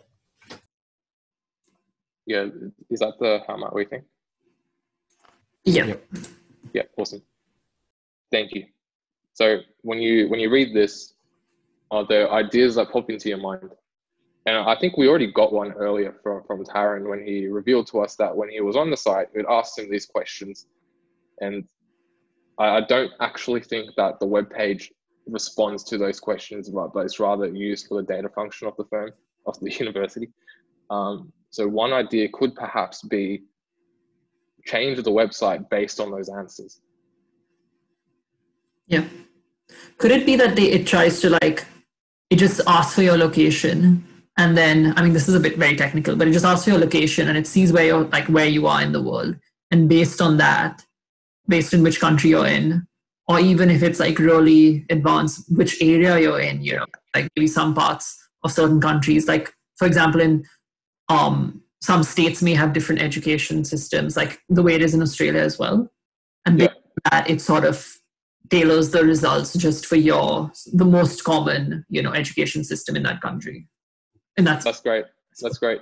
So when you're talking about changing the nature of an application in response to some, I call them environment variables. So, you know, the location that a user is in or the device that they're using, you have to raise a couple of considerations and you have to think about them. So the first one might be, okay, is the user going to be like freaked out if they're like, oh, I jumped onto this website? Should we prompt the user by saying, hi, you're joining from New Zealand. Do you want to jump to the New Zealand version of our website, like that? Or should we just force it because the kind of user that we're getting is a user who would actually like to be pushed to that page? And if I think about it myself quite carefully, if it's a university and even if we have a tech savvy user who might be using a VPN and routing their network traffic through another country, they probably do want to be forced into a page that is more relevant for them. And they probably don't care about, you know, international student inquiries from Tunisia if they're from India. So just keep those in the back of your mind. I think a different way that we could approach this to prevent that country issue is like, I'm not sure if this is accurate, but like Australia obviously has like the IB system, which is what they use for like going to international universities. I know America also uses IB. So I'm sure like different countries have like certain grading systems, but like some countries have the same one. So maybe they could like choose it based on their grading system rather than the country. Right. Taryn, out of curiosity, did they have some kind of, you mentioned you sat your A levels. I didn't get the chance to catch on later, but did you also sit the HSC by chance, or was it just your A levels and the combination of that and something else? So what's HSC? I'm not really sure what it is. Okay, cool. So that answers that question. Yeah. So was there some kind of a translation calculator for your A levels? Yeah, so that was also another pain point. So we have 50 seconds, but I'll just go through it. Basically, I had to like go to a form and I had to find my own, it was tiny, the font was horrible, and I had to find my own board and then like convert it, and I had to do the calculations by hand. So I think that's a good point. Sounds painful, Yeah, I did A levels as well, if that helps. But the thing is, I actually started in Monash, Malaysia, which is where I'm from. So answering from Monash, Malaysia to Monash, Australia was actually just filling out a form, completely unrelated to this whole topic. But my point is that A levels was enough of a qualification factor to enter Monash directly. But to get that information, just like Tarun, you actually had to go to some tiny form somewhere. Yeah. We can definitely, sorry guys, so we just have 10 seconds. I mean, I know I can pass this on to the university and they can maybe do a better job. But yeah, Vishal, you can probably give feedback in the main room. Thanks, guys. 1 second. So Amir, I have a bit of a question for you. Sure. Where do we start when we get an open prompt like this? That's always the biggest challenge, isn't it? When you're staring at a big white canvas, you go, what the hell do you do? So this would be my first advice. Now, your challenge is to design a university landing page. So a couple of things you want to understand is, well, what are some of the competitors, or what are some of the other universities doing, both good and bad? The idea is to collect as much input to then go into the design phase. So the process is, research, design, and test, right, from a human-centered design. So at the moment, think of yourself in a research phase. So you need to answer a bunch of questions. What's the competition doing, or what are some examples of good and bad, design in the university space? What's the purpose of a homepage? If you think about it, very seldom do people land on a university homepage, right? The university homepage, university websites are quite rich and dense in content. People will search for a course name in Google and they go 3 levels deep within a website. What's the core purpose of a homepage? How many people are likely to land on it? Who are those people? Third thing, who are the customers? So, sure, you're using yourselves as examples, but let's be honest, you're now students. You're probably not going to be landing on a homepage. Maybe it was your parents, maybe some of the elderly people who are trying to research and decide on the best university. International students who want to sort of travel to Australia from abroad. So think about your audience and what's the job that they're trying to do. We use the phrase job to be done, right? So the end users. Accessibility is something that you can put to the side because that only comes into play when you're in the design phase. Whereas at the moment, think of yourself, you're in the research phase. Yeah, so customers are jobs to be done. Yeah, what else is happening in the industry? Like, what are the competitors doing? Whoever's taking notes is fantastic. Thank you, because I've got a touchpad, might be a bit harder. What are the universities? What's the purpose of a homepage? And when are you like to land on it? People talk about homepages are almost like the entry door to your website, but it's actually not true, and it's seldom the case. It's an entry door from a brand presence and marketing perspective. But when was the last time that you did a search that you landed on the homepage of a website? Often Google will take you 2 to 3 levels deep within the website. So what's the purpose of the homepage? What you're likely to be able to get out of it? What's its purpose?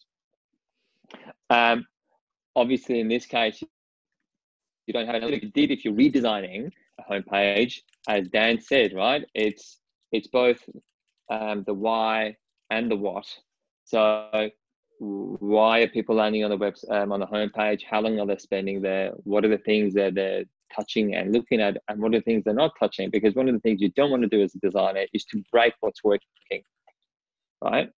If an ain't broke, don't fix it. So you want to make sure that things that are working, you continue to highlight and keep in your designs, and then think about things that are just not working. I can keep going, but I guess I want to leave it for some of the audience to start asking questions. I don't want to give it all away.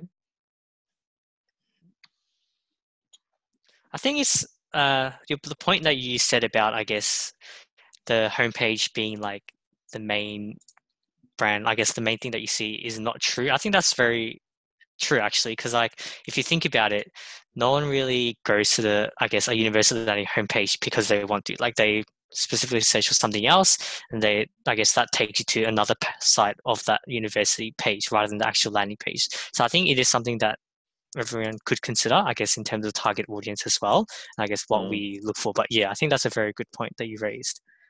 Correct. So again, I don't have research to back it, but I'm thinking, right, maybe one of your personas, which is an artifact of the design process, right? A persona is an archetype of potential user. One persona is maybe international student. So maybe as an international student, you have the brand in mind. You see banner ads or advertising on the freeway, Monash University, Melbourne campus or Caulfield campus. So maybe you go, right, Monash University, bang, bang, bang. And you might land on the homepage. So that's a persona, international students. You're a parent and you're looking to, that's another persona, and you're looking to see where to send your child or what's a good choice for them. So you might then directly go to the homepage, Monash University.edu.au. And then if you think about it, again, ideally you do some research, you go and interview some students, some parents, some international students to find out what jobs to be done. you know, when they go to a monash.com website, what's the task they're trying to complete? Is it trying to understand fees? Is it trying to understand the breadth of the courses? So you might think, you know, search might have to be prominent, right? Because the first thing people want to do is land on the website and go, right, do they have the course that my child wants, or is the course that I'm after? I don't want to keep talking because I want to leave it to you guys to actually jump in there besides John. So anybody else questions or have some opinions? So you mentioned personas. How do you come up with them? Yeah, really, really good question. That's probably one of the most misused, I guess, artifacts or toolkits. So often, a lot of organizations perceive that they know their customers, you know. The technology arm of Monash University, oh, we know our students, oh, we know them, right? But they don't have any evidence, any data, both qualitative and quantitative, to back it up. So they'll go creatively go and write a persona, but it's basically just creative writing, not backed by evidence. So to your question, Aditi, needs to be based on research, both qualitative and quantitative. Interviews, surveys, call center transcripts, analytics. You know, it needs to be based on data. The biggest risk for, you know, designers is that they go, oh, no, I was a student, so I'm going to design this as if I'm a student. Well, as soon as you've got your design hat on, you're no longer in effect a persona, because you're too biased. So you need to have evidence. You need to have data that showcases, oh, they're international students sitting in Malaysia. What are their jobs? What are their pains and gains? That mum sitting in, you know, a suburb in Melbourne. What are their jobs and what are their pains and gains? Maybe there's another persona is a student who wants to move from one university to the other. Well, what's their motivation? What's their jobs to be done? What are their pains and gains? So to come up with an accurate persona, which is always a living document as well, let's be honest. You know, the other mistake that industry makes, beautiful looking personas, they'll create posters, they'll laminate them, they stick them on a wall. As Dan gave an example with the floating action button, users change, behaviors change. Not just if it's 6 months, within days and weeks. So it's a always evolving living document, but it's the next best, I guess, artifact that you have once you've done your first round of research to then go back to when you want to make a design decision, right? Because what you don't want to do every time you're going to go, oh, I'm about to design this feature, go, oh, let me go and do some user research. Let me go and do some interviews. Well, you don't have to.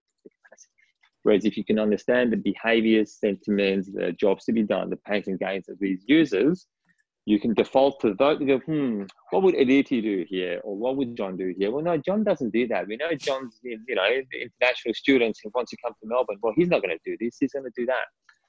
Using to sort of help feed the design process that then you obviously have to validate through the next phase. You know, we've got research, design, and validate the test. So in terms of research, how much time do you think should be spent on research before moving on to the development of the task? Yeah, really good question. And it's like saying, how long is a piece of string, Jonathan? Yeah. It all depends. Look, if you talk to me, I'm quite pragmatic. As I said, I work for professional services. We can't tell our client, hey, we're going to go and do 3 months of research. We often actually start the engagement knowing that we're going to build a piece of technology with a deadline. So often, if you know, software engineering space, you've got, you know, some kickoff, you've got, you know, discovery or sprint 0, and you're then starting to move to sprints 1, 2, 3, and 4, where you're building technology. Yeah. So often what we tell our clients we practice is list down all your assumptions or all the questions that you've got about your target audience, and then prioritize them. What's the riskiest, right? What's the thing that has the biggest impact? And let's go and find that out. And then you're going to do just enough research, qualitative or quantitative, to answer that. That helps you and nudges you along the design and development process. You know, if you had the luxury with a client, which is very rare, go, hey, go and do 6 months of research, you can go and get into a rabbit hole, right? Yeah. Keep researching, and then that's people happy changes. So it all comes down to depends.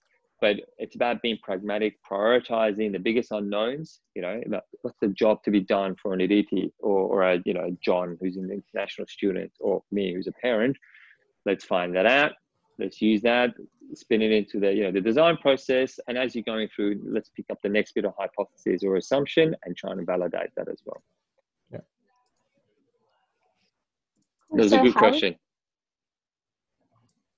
Awesome. I was just wondering, how would we go from having a list of personas, even though at the moment it's only 2 or 3, to actually coming up with pains and gains and the areas that we want to focus on when we design? Yeah, so really good point. There's a really great tool that's actually didn't come from a design space, but you know, it's all about sharing and caring. It's called a value proposition canvas. So someone put that up on the whiteboard. So the value proposition canvas is a fantastic tool that comes out of sort of business consulting, and it works hand in hand with another canvas called the business model canvas. But the value proposition canvas, could Google, in fact, I can't paste images in here, can I? Probably not. No, I don't think so. That's okay. Think of it as it's 2 quadrants. The idea is for you to be able to clearly articulate for your, basically your end customers, what features and functionality you want to have. So and unfortunately it reads right to left. I don't know why, but it does. So on the right-hand side, you've got the customer. Think about the persona. You've done your research. So let's take international student as our persona here. International student, what's the job to be done? What I'm looking for from the university website, right? I don't want to, I prefer somebody else come up with some answers because, again, I don't want to bias it, right? So think about it. International students, why would they want to land, like, why they're interested in, let's say, Monash University website? What are they trying to find out? Shout them out. One of them be more information about Melbourne and, oh, well, wherever the university is located. Good point. Location and I guess, you know, infrastructure surrounding it, so they can potentially find out where would they to be close to the university. That's a good one. What's another one? Services provided by the university. So services, good point. Yeah. So not just courses, but other stuff, right? Gym membership, membership to clubs like this, discounts to, you know, events and other things. That's a really good point. What else? Fees and like coming into Australia, like how much they would be charging for international students. Absolutely. Cost is a huge, especially for international students who pay double or triple the amount of fees that, you know, local students pay. Yeah, what are the costs? Absolutely. What's another one? How they would apply, like what is the... Yeah, the application process. Yeah, good one. Think about yourselves as well, right? So if someone's making a move, international student persona, they're going to make a move to Australia. It's probably something you guys are thinking about now is career prospects. So I'm going to move myself, pay 3 times the amount of fees for somebody else. What happens to me afterwards, after I finish the course? What are my job prospects? And for me, I would probably put another one on the list is, you know, affiliations with industry. You know, by coming to Monash, am I more likely to get a job? And, you know, what's an industry that they're affiliated with? Where can I do some internship? So that's probably another job to be done that I will be looking for as an international student. So let's say we've just captured that one and including the last one. So you've got the jobs to be done. That's the value proposition canvas. Then the canvas talks about, okay, for that job to be done, what are the pains and gains? So let's give the persona a name. Let's call them Richard, right? It's often good to be able to affiliate with someone by giving them a name and making them more human, right? So we've got Richard, international student from, I don't know, Malaysia. Okay, so that's our persona. So we know Richard is interested to move to Australia for location and surrounding infrastructure, wants to know about services provided, the cost, application process, and also career prospects, right? Let me just do that. So Richard's done that. The next question often you get asked is, okay, what are the jobs to be, after the jobs to be done, what are the pains and gains? So what are all due that Richard currently has? Okay, so I'll give you some examples. So pain point, cost.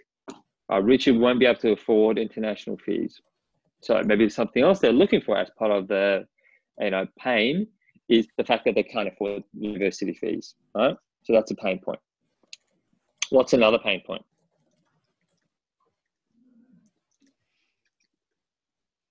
Looking at it from an accessibility point of view, you would also need to make sure that the website is available in different languages. So I guess a pain point there would be language barrier. Fantastic. Absolutely, DT. Mother tongue is not English. So how am I going to be able to understand these, the application process, the fee structure? We talk about fee help and hex help and all this sort of stuff where I can't speak the mother tongue. Absolutely, really good point. What's another pain point? What to actually study. It's something that not just international students face, but even just everyone going into uni.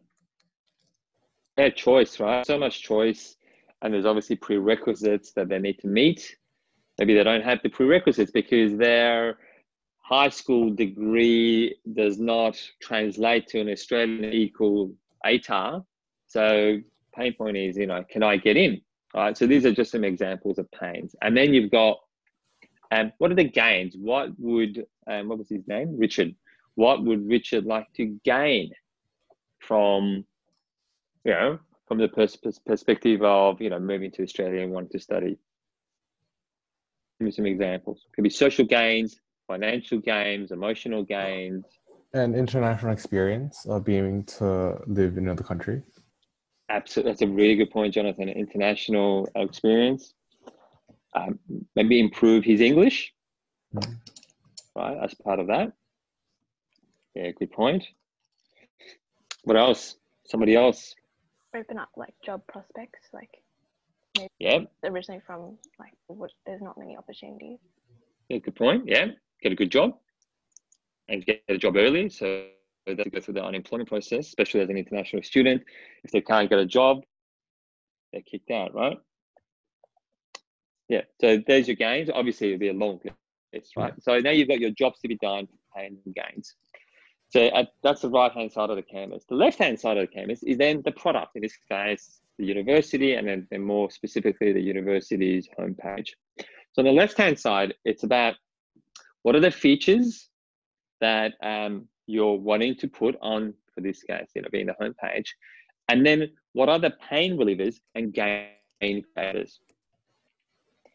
And the beauty of this canvas is the more closely aligned the pain and the pain relievers are, and the gain and gain creators are, the better what they call the problem solution fit is.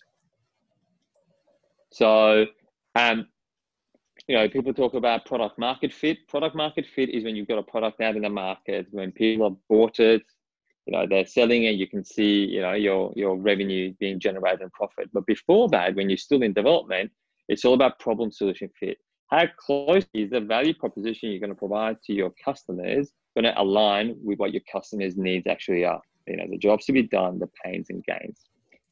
So that framework and that thinking, it actually didn't come out of the design industry, it came out of business. But it's a fantastic design tool because it's a bit of personas, your empathy map and persona on the right-hand side, which is your customer. And then you go and build out your feature set. So now that we've talked about Richard, what they want to do, what are the pains and gains?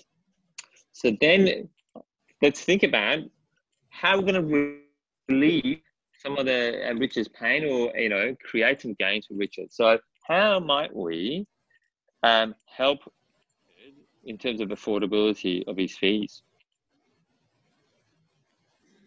I had a question that isn't so related to that, but I guess much of these pain relievers wouldn't be so directly fixed by UX design. More so, it's more integrated into the organization.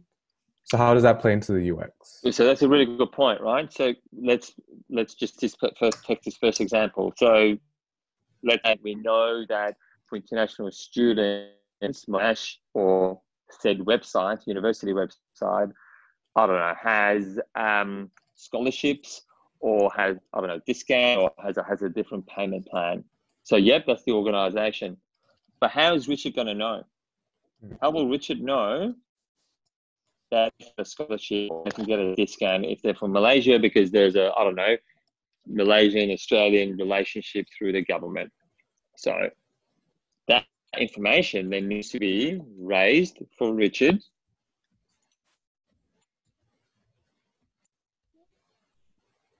So it's a really good point.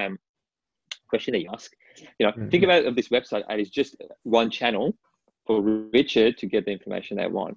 Yeah. As an organization, the university has a bunch of services, right? But if if Richard's over there, he's not going to be able to pick up the phone call and talk to someone, right? It's time zones and etc. Try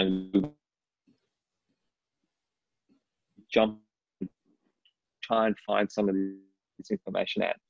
So how do we ensure that one of the first things Richard looks at, hey, Richard, if you're international, we've got you covered. Do you send them to the international student section as soon as possible? Do you highlight that, yes, we have some sort of agreement with, Malaysian citizens? Do we highlight scholarships? These are just some of the things we need to think about. Yeah. Okay. And that's the design process you go through. Okay, so how are we going to alleviate Richard's anxiety around university fees? If he can't speak English, do we need to provide, the website in a different language, or do we need to provide interpreter services? Prerequisites, okay, I've studied in Malaysia at a high school. How can I make sure that my score gets converted? And if the university has a service or a calculator or something, maybe that's something you put through. And then likewise, you go through the same process again, creators. Okay, so, how do we highlight to Richard that it's fantastic for them to join your website because they're going to get international experience? Maybe some case studies of other students from around the world and where they are now based on having studied this university.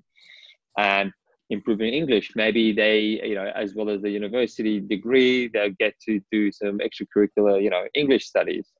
Job prospects, maybe you highlight the affiliation with banks or other industries. So this is one of the tools that we use often because it's a very simple way of allowing someone to go, oh, here's my customer, here's the pain points, as opposed to sitting around the table, this is what a lot of our clients often do. Homepage, we're going to have a banner, we're going to have lots of campaigns, we're going to have a newsletter that they're going to sign up to, and they start rolling through all the stuff that marketing wants to have, but it's actually not what Richard wants. Yeah. Right. So this helps to frame the conversation around, well, the persona, what are they trying to do, and how are we going to be able to solve that problem solution? I think these are all very interesting points, like especially I guess with Richard and trying to see it from a multiple perspective on what I guess our target audience wants. But yeah, Aditi, did you have something you want to say? I was just going to ask, now that we have some pains and gains and a bit more clarity about the direction we're going in, just in the interest of time, how do we go from this persona and these pain points to tangible results? And then what do you do after the results? Yeah, so it's a good point. And obviously you can't do that in 7 minutes, but you've done your research phase, right? You've talked to people, you've collected some data, and the value proposition canvas, sits within the design phase. During the design phase, you start designing. You get groups of us in a room, you start our experts, your stakeholders, you get some other visual stimulus, other websites that you really like to do a really good job of a particular feature, other university competitor website, and you start sketching. Okay, so homepage, okay, so screw the banner, we're going to have search up front and center, and then we're going to provide, a section on international students, a big area that they can sort of then go off and we can sort of tailor the experience to them. And you literally just start designing and designing. And the idea is to go as broadly as possible, what we call, divergent thinking, and, without sort of throwing too many lingers in there. And, at you guys, there's a double diamond method. The idea of double diamond is go wide, try and do as much research about the customers and then narrow down on the problem. And then in the second diamond, you go wide again and come up with as many ways of solving that problem, and you narrow down on a solution. So now you're at the design phase, you're in the second diamond, come up with as many concepts as possible, sketches, screenshots of other websites, JSON industries, and just come up with as many designs as possible. Best designs are ones that have been appropriated or, people say stolen. Don't think about you need to reinvent the wheel. Often the best products come from actually improving it on an existing product. So take an existing website's homepage, you go, right, now that we know Richard a little bit, okay, I like the overall look and feel of this, but I'm going to make the research a bit bigger, research and the search field a bit bigger. I'm going to reduce the banner. International student doesn't exist. I'm going to put that in there and just use an existing design and improve upon it. Yeah. Right? You're not inventing something from scratch. Yep. Yeah. Just before we wrap it up, we just have one last question. So how do you reconcile business objectives and user design objectives? Just quickly for us, please. Really good point. So that's a really, really good question. There's no point designing something if it doesn't meet the business objective, because then there won't be a business to serve the customer, right? We talk about desirability, feasibility, and viability. So you need to, as one of the toolkits as UX and human-centered designers, it's about stakeholder interviewing, stakeholder management, right? So you need to be able to understand the business goals. What's Monash's goal? Are they trying to invite more international students, or are they actually trying to increase their local talent pool? Are they trying to make money out of something else? Are they about going into a specific area because they want to focus on that? Understanding the business is just as important as understanding the users. And then at some point, you need to make sure they're aligned, because there's no point designing a homepage or a product that doesn't meet the business objectives, because in your design will never see the light of day. So really, really good questions. And that's a whole different, talk topic that we can sort of get into. All right, perfect. Thank you so much, Amir. And thank you so much for everyone for also contributing to the discussion. We hope you guys at least learned something from the design sprint. All right. So what do you think are some of the first things that we should do as part of the design process? Should we just kind of brainstorm about like how it's got to look? Yeah. Think about features. Yeah. Features. So let's think about what we were talking about in the panel with that whole idea of human-centered design. What do you think would be a good starting place? So we're also thinking about what type of user would end up on the page and what they would expect off it. Yep, absolutely. So even some research is a good starting place that way. So you could recruit a bunch of, so you probably start somewhere like thinking about those users, maybe they're current students, potential students, former students, something like that. And you could start by recruiting some people into some kind of research. So what sort of things do you think you might want to find out from them? I guess the kind of information that they're looking for if they want to end up on a university website. Yep, what they're looking for. So hang on, is this the whiteboard here? I'll try and. How can I write on the whiteboard? So if you. Oh, it's view options, isn't it? Yeah, I think it's on. Hang on. Annotate. Yes, that's right. There we go. All right. So you guys are students. So let's imagine that you're the users here. So one of the things that we start out with thinking about user goals and business goals. So we're thinking about things like, what does the user want to achieve when they come through to the site? And some of these things might be not functional at all. They might be really touchy-feely kind of stuff. You might find that there's emotional goals at play, and you need to design for that. Ultimately, when you're designing an experience, what you're designing is something emotional. So one of the things I always coach people about is that where user experience designers ultimately just design memories, because everything that you design, when you design an experience, ultimately once the experience is done, all that's left is the memory of the experience. And we know there's a whole lot of research that shows that memories are tied to emotions. So user experience design is often, as I say, a bit touchy-feely. So we've got to think about some of those things. So let's say, what do you think? Let's take prospective students as an example. Oh, hang on. How do I get my? I'll just do this. Sorry. Let's take prospective students as an example. What do you think a prospective student might want to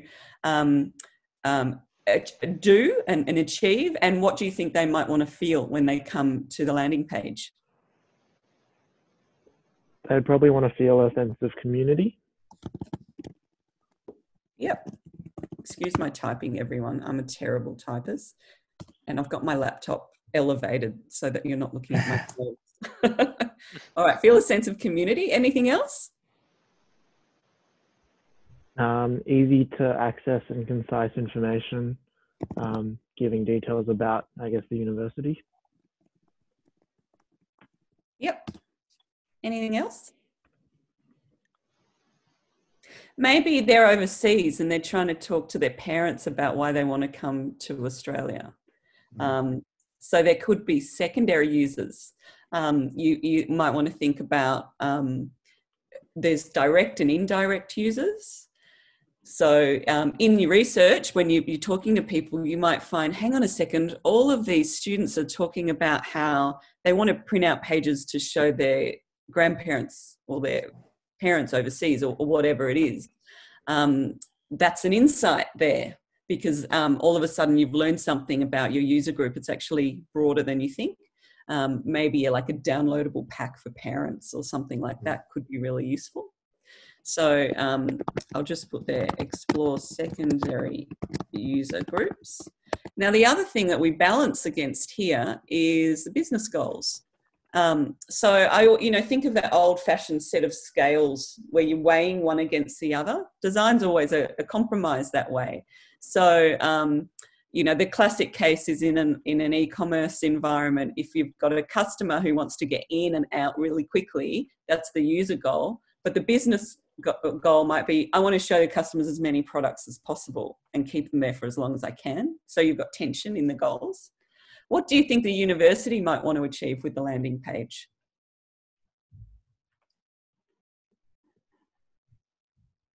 Student retention. Yep. Yep.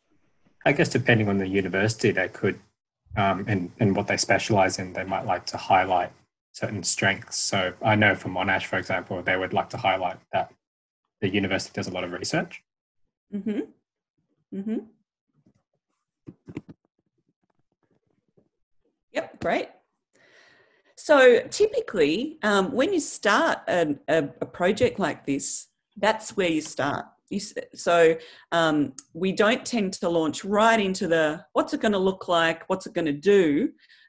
We need to, you remember when I was saying we start with some really fuzzy questions? This is the fuzzy bit. We don't have a solution in mind yet. Step one is to understand the problem. And we're not designing solutions or anything like that yet. We just want to understand what the current customer experience in the business, what the business wants to achieve with it. And then we can start shaping solutions once we've got a strong understanding of what the problems are. So let's imagine that we run some focus groups, or we do some interviews, or we hang out on campus and give out free cans of Coke for people who will stop and chat to us about the website or something like that. These are all methods that we use from time to time. The business goals, you set up some interviews, go and talk with the business stakeholders. Maybe it's the head of student administration, or, all of these sorts of things, the people who have a stake, a business stake in the website. And let's say we've got all those great insights now. We've learned about all those things. What do you think we need to do next?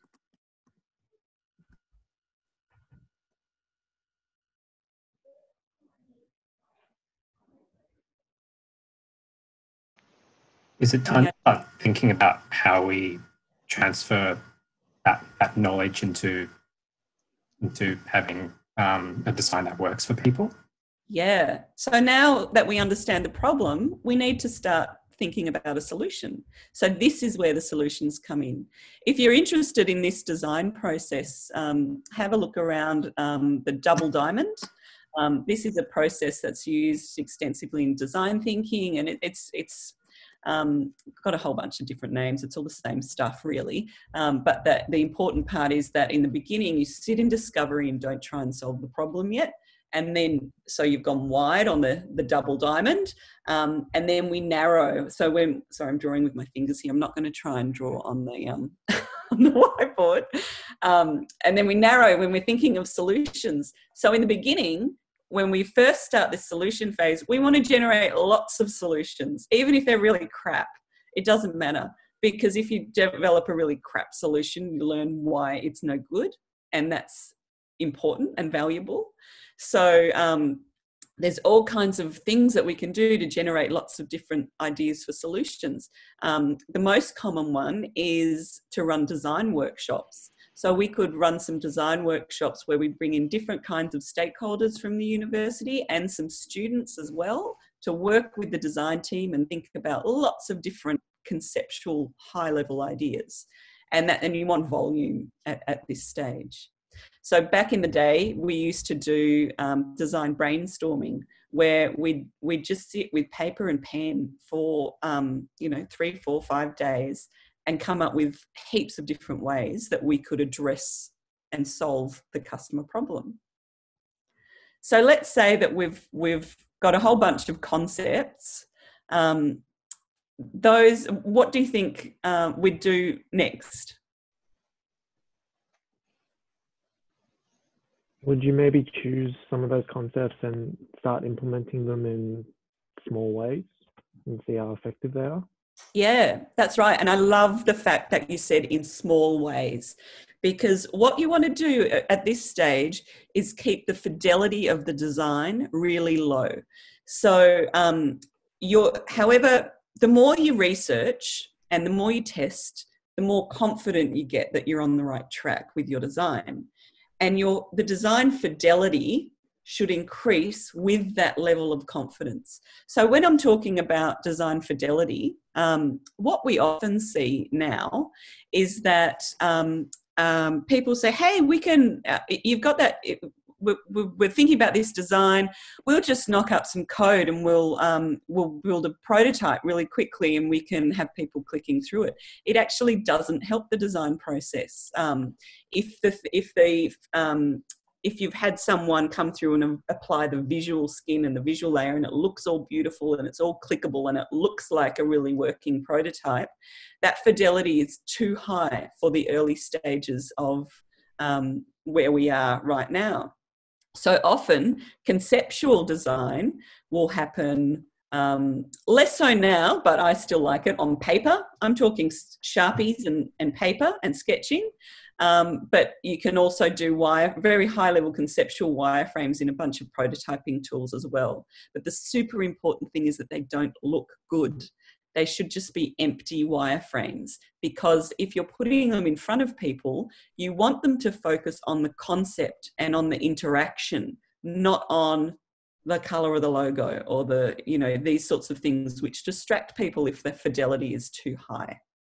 So you're right. So we need to find a small way of testing. Now, the smallest way of testing I use, this technique doesn't get used all that much, but I find it's good to write a story or get an artist to draw a storyboard of this. So you might put a few different concepts in front of some people and say, hey, let's imagine that you were you're looking for a new uni course and you come through and you see a page that says this, this, and this, and it has a downloadable pack for parents. What do you think? And you haven't actually drawn or sketched anything, you're just talking about it. This can start to lead to ideas. You can start to hear, oh no, that's a crap idea, I wouldn't use that. I need something like this instead. Or, yeah, I'd love the downloadable pack, I want to email it straight to my parents, or something like that. So you start to get ideas for iteration, and your confidence builds because you're hearing more and more from the user. And as your confidence builds, the design fidelity can build. So by this point, you should have a sense of all the different designs that you generated, which ones are the strongest ones. So human-centered design is a really iterative process. We go around in circles a lot, just refining and refining. And that's why, because we learn as we go and we keep on learning. Lisa, I was wondering, sorry, is there a typical number of concepts that you would want to work with at a certain time? Like, is there a number that you want to narrow it down to? Oh, sorry, you're a bit crackly. I'm not sure if it's you or me. Jonathan, I think you should just repeat yourself on it's definitely that one. You was just lagging a bit. It is definitely. Can you type the question? Can you type it in chat? Yep, sorry, just give me a second. It's not me. No, is no, it? no. No, it's definitely me.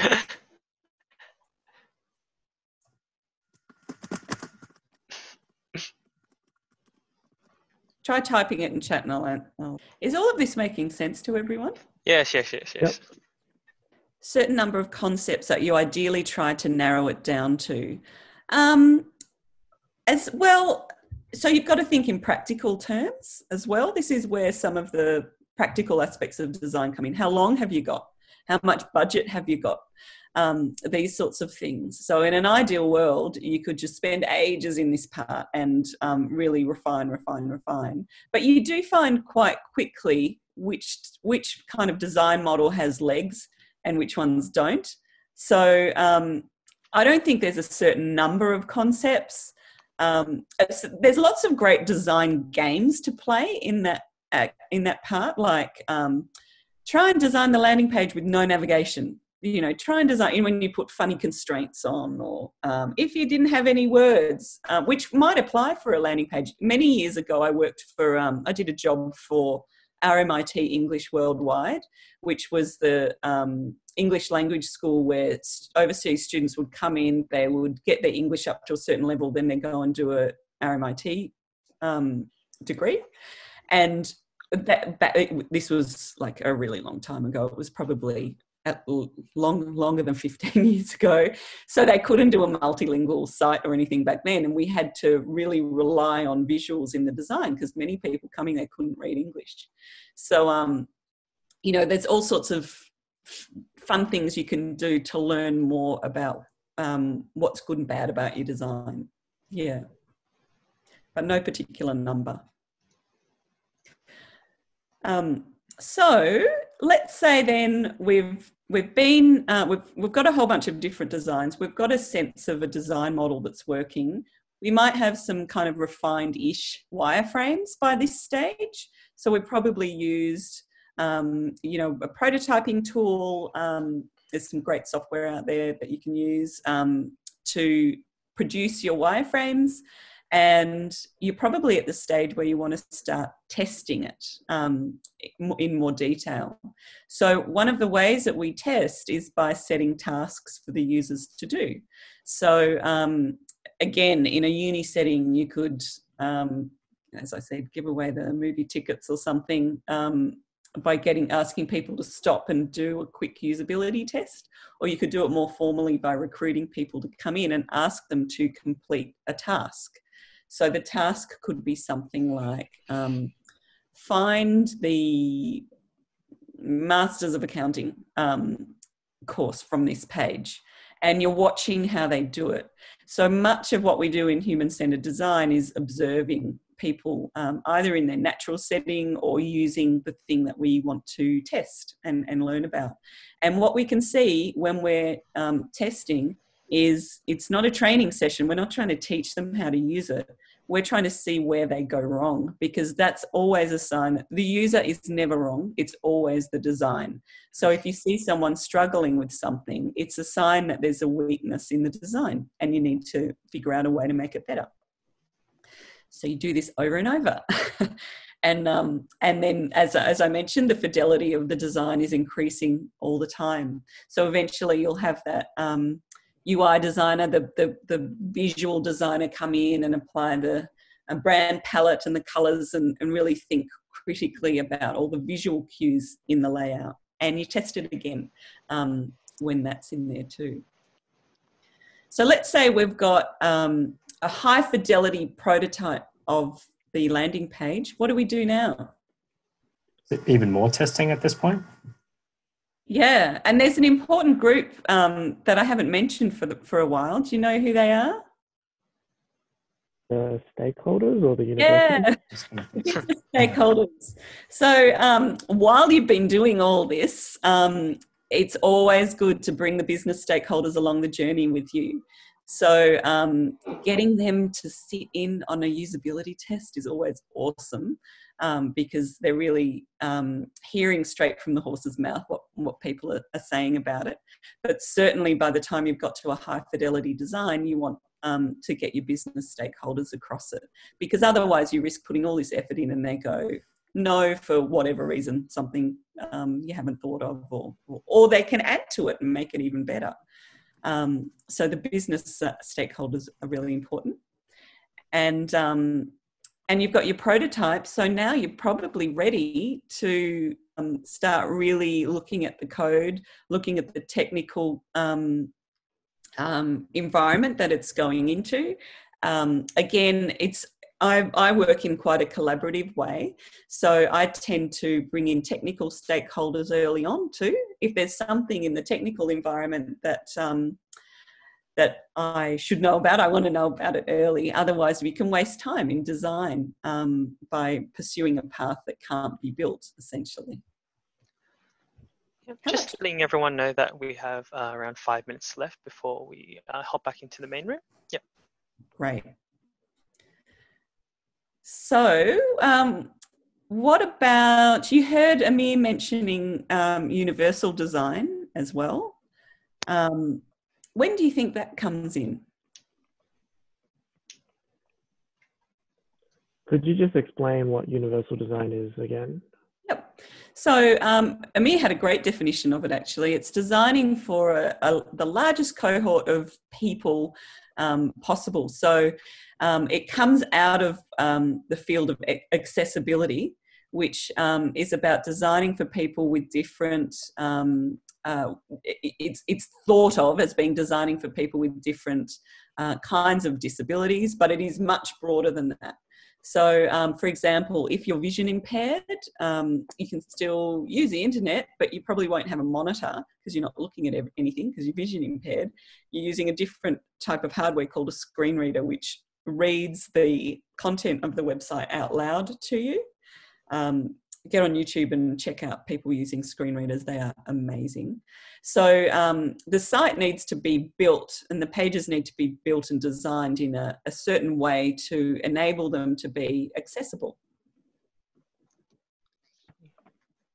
So typically we would think of that early on. So we'd want to make sure as we were going through the wireframing process that we're keeping accessibility in mind. It becomes particularly important at the visual design layer. And even more critically important once the page starts to get coded to make sure that it's built properly. So let's say then that we've got the page built, we're ready to launch. What happens next? Well, we launch it, and of course we do all the technical testing and all that sort of stuff. We launch it, but we're in an iterative world. So we want to see what happens now. So data is a really great thing to look at here.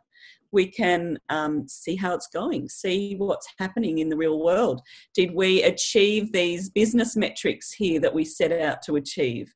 Are we getting the kind of traffic that we expected to see? How many people are downloading that pack for parents that we talked about? All of those sorts of things.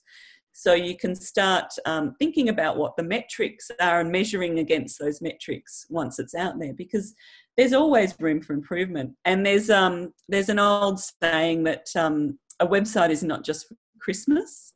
So we don't just launch it and then set and forget. We need to think about what's next. And it's the same for any kind of software, not just a landing page on a website. If you've got an app, you've got a piece of business software, whatever it is, it needs to constantly evolve. So you need to think about what are you going to feed into your backlog for next time, for the next round, because it never really stops. So that sense of iteration really comes alive once you launch, because you need to think about, okay, we've done this, now how can we improve it? Is there a new feature that we can add into it which is going to solve a different kind of customer problem? Or is there something that we can do better in the design next time? Next time around we can redo this or that sort of thing. So those are all the kinds of things that you think about as you launch, as well as having a few beers afterwards to celebrate. I was just wondering, for those metrics that you said to just measure like the performance of the app, are they like determined before the launch or like after the launch? Yeah, no, they'd be determined before. I just forgot to mention it. Okay. Yep, all good, all good. Yeah, you'd want to determine those in conjunction with your stakeholders, really. So let's say, if we're talking student retention or something like that, or maybe there's a dean of a particular school who says, I want to get this many people enrolled into this subject. That might be a metric. So you define all that stuff before, because those are some of your design goals that you want to achieve. Yep. Oh, all right. Looks like it's time to return to the main room now. Great. So I hope that was useful for you guys. Yeah. Yeah, it was very useful. Yeah, Thank you, Lisa. Thanks so much, Lisa. Really informative. All right. Well, that's everyone back in the main room. So I hope you all had a bit of fun with your individual panelists, showing you the ins and outs to UX design. I'm just going to pass it over to Chimodi now, the brains behind this event, and she'll give a bit of a speech. Yeah, so I'd just like to thank everyone for attending this event, and of course to our panelists, to Lisa, to Vishal, to Amir, to Dan, for giving us your insight on the world of UX, and I think we've all learned quite a bit today. Just as a note, if you are interested, next week we are having an entrepreneurship evening. So if you're interested in tech, entrepreneurship, or even if you're a business student and you're just really, really interested in entrepreneurship, please do come. It's next week, the 14th of May, which is next Thursday. Yeah. And if you are also interested in events like this, and getting involved in topics such as UX, and if you're also interested in networking, especially during this time of COVID-19, please do check CCA's website, and you can sign up and make sure that you're notified of future events. So that does wrap up this event. I would just like to ask our speakers to stay around for a little bit longer whilst we wait for everyone to leave.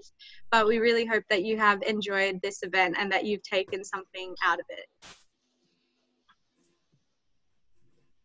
All good. Well, that wraps the event. I hope everyone enjoyed. And till next time, I guess. Thank you, everyone. Thank you.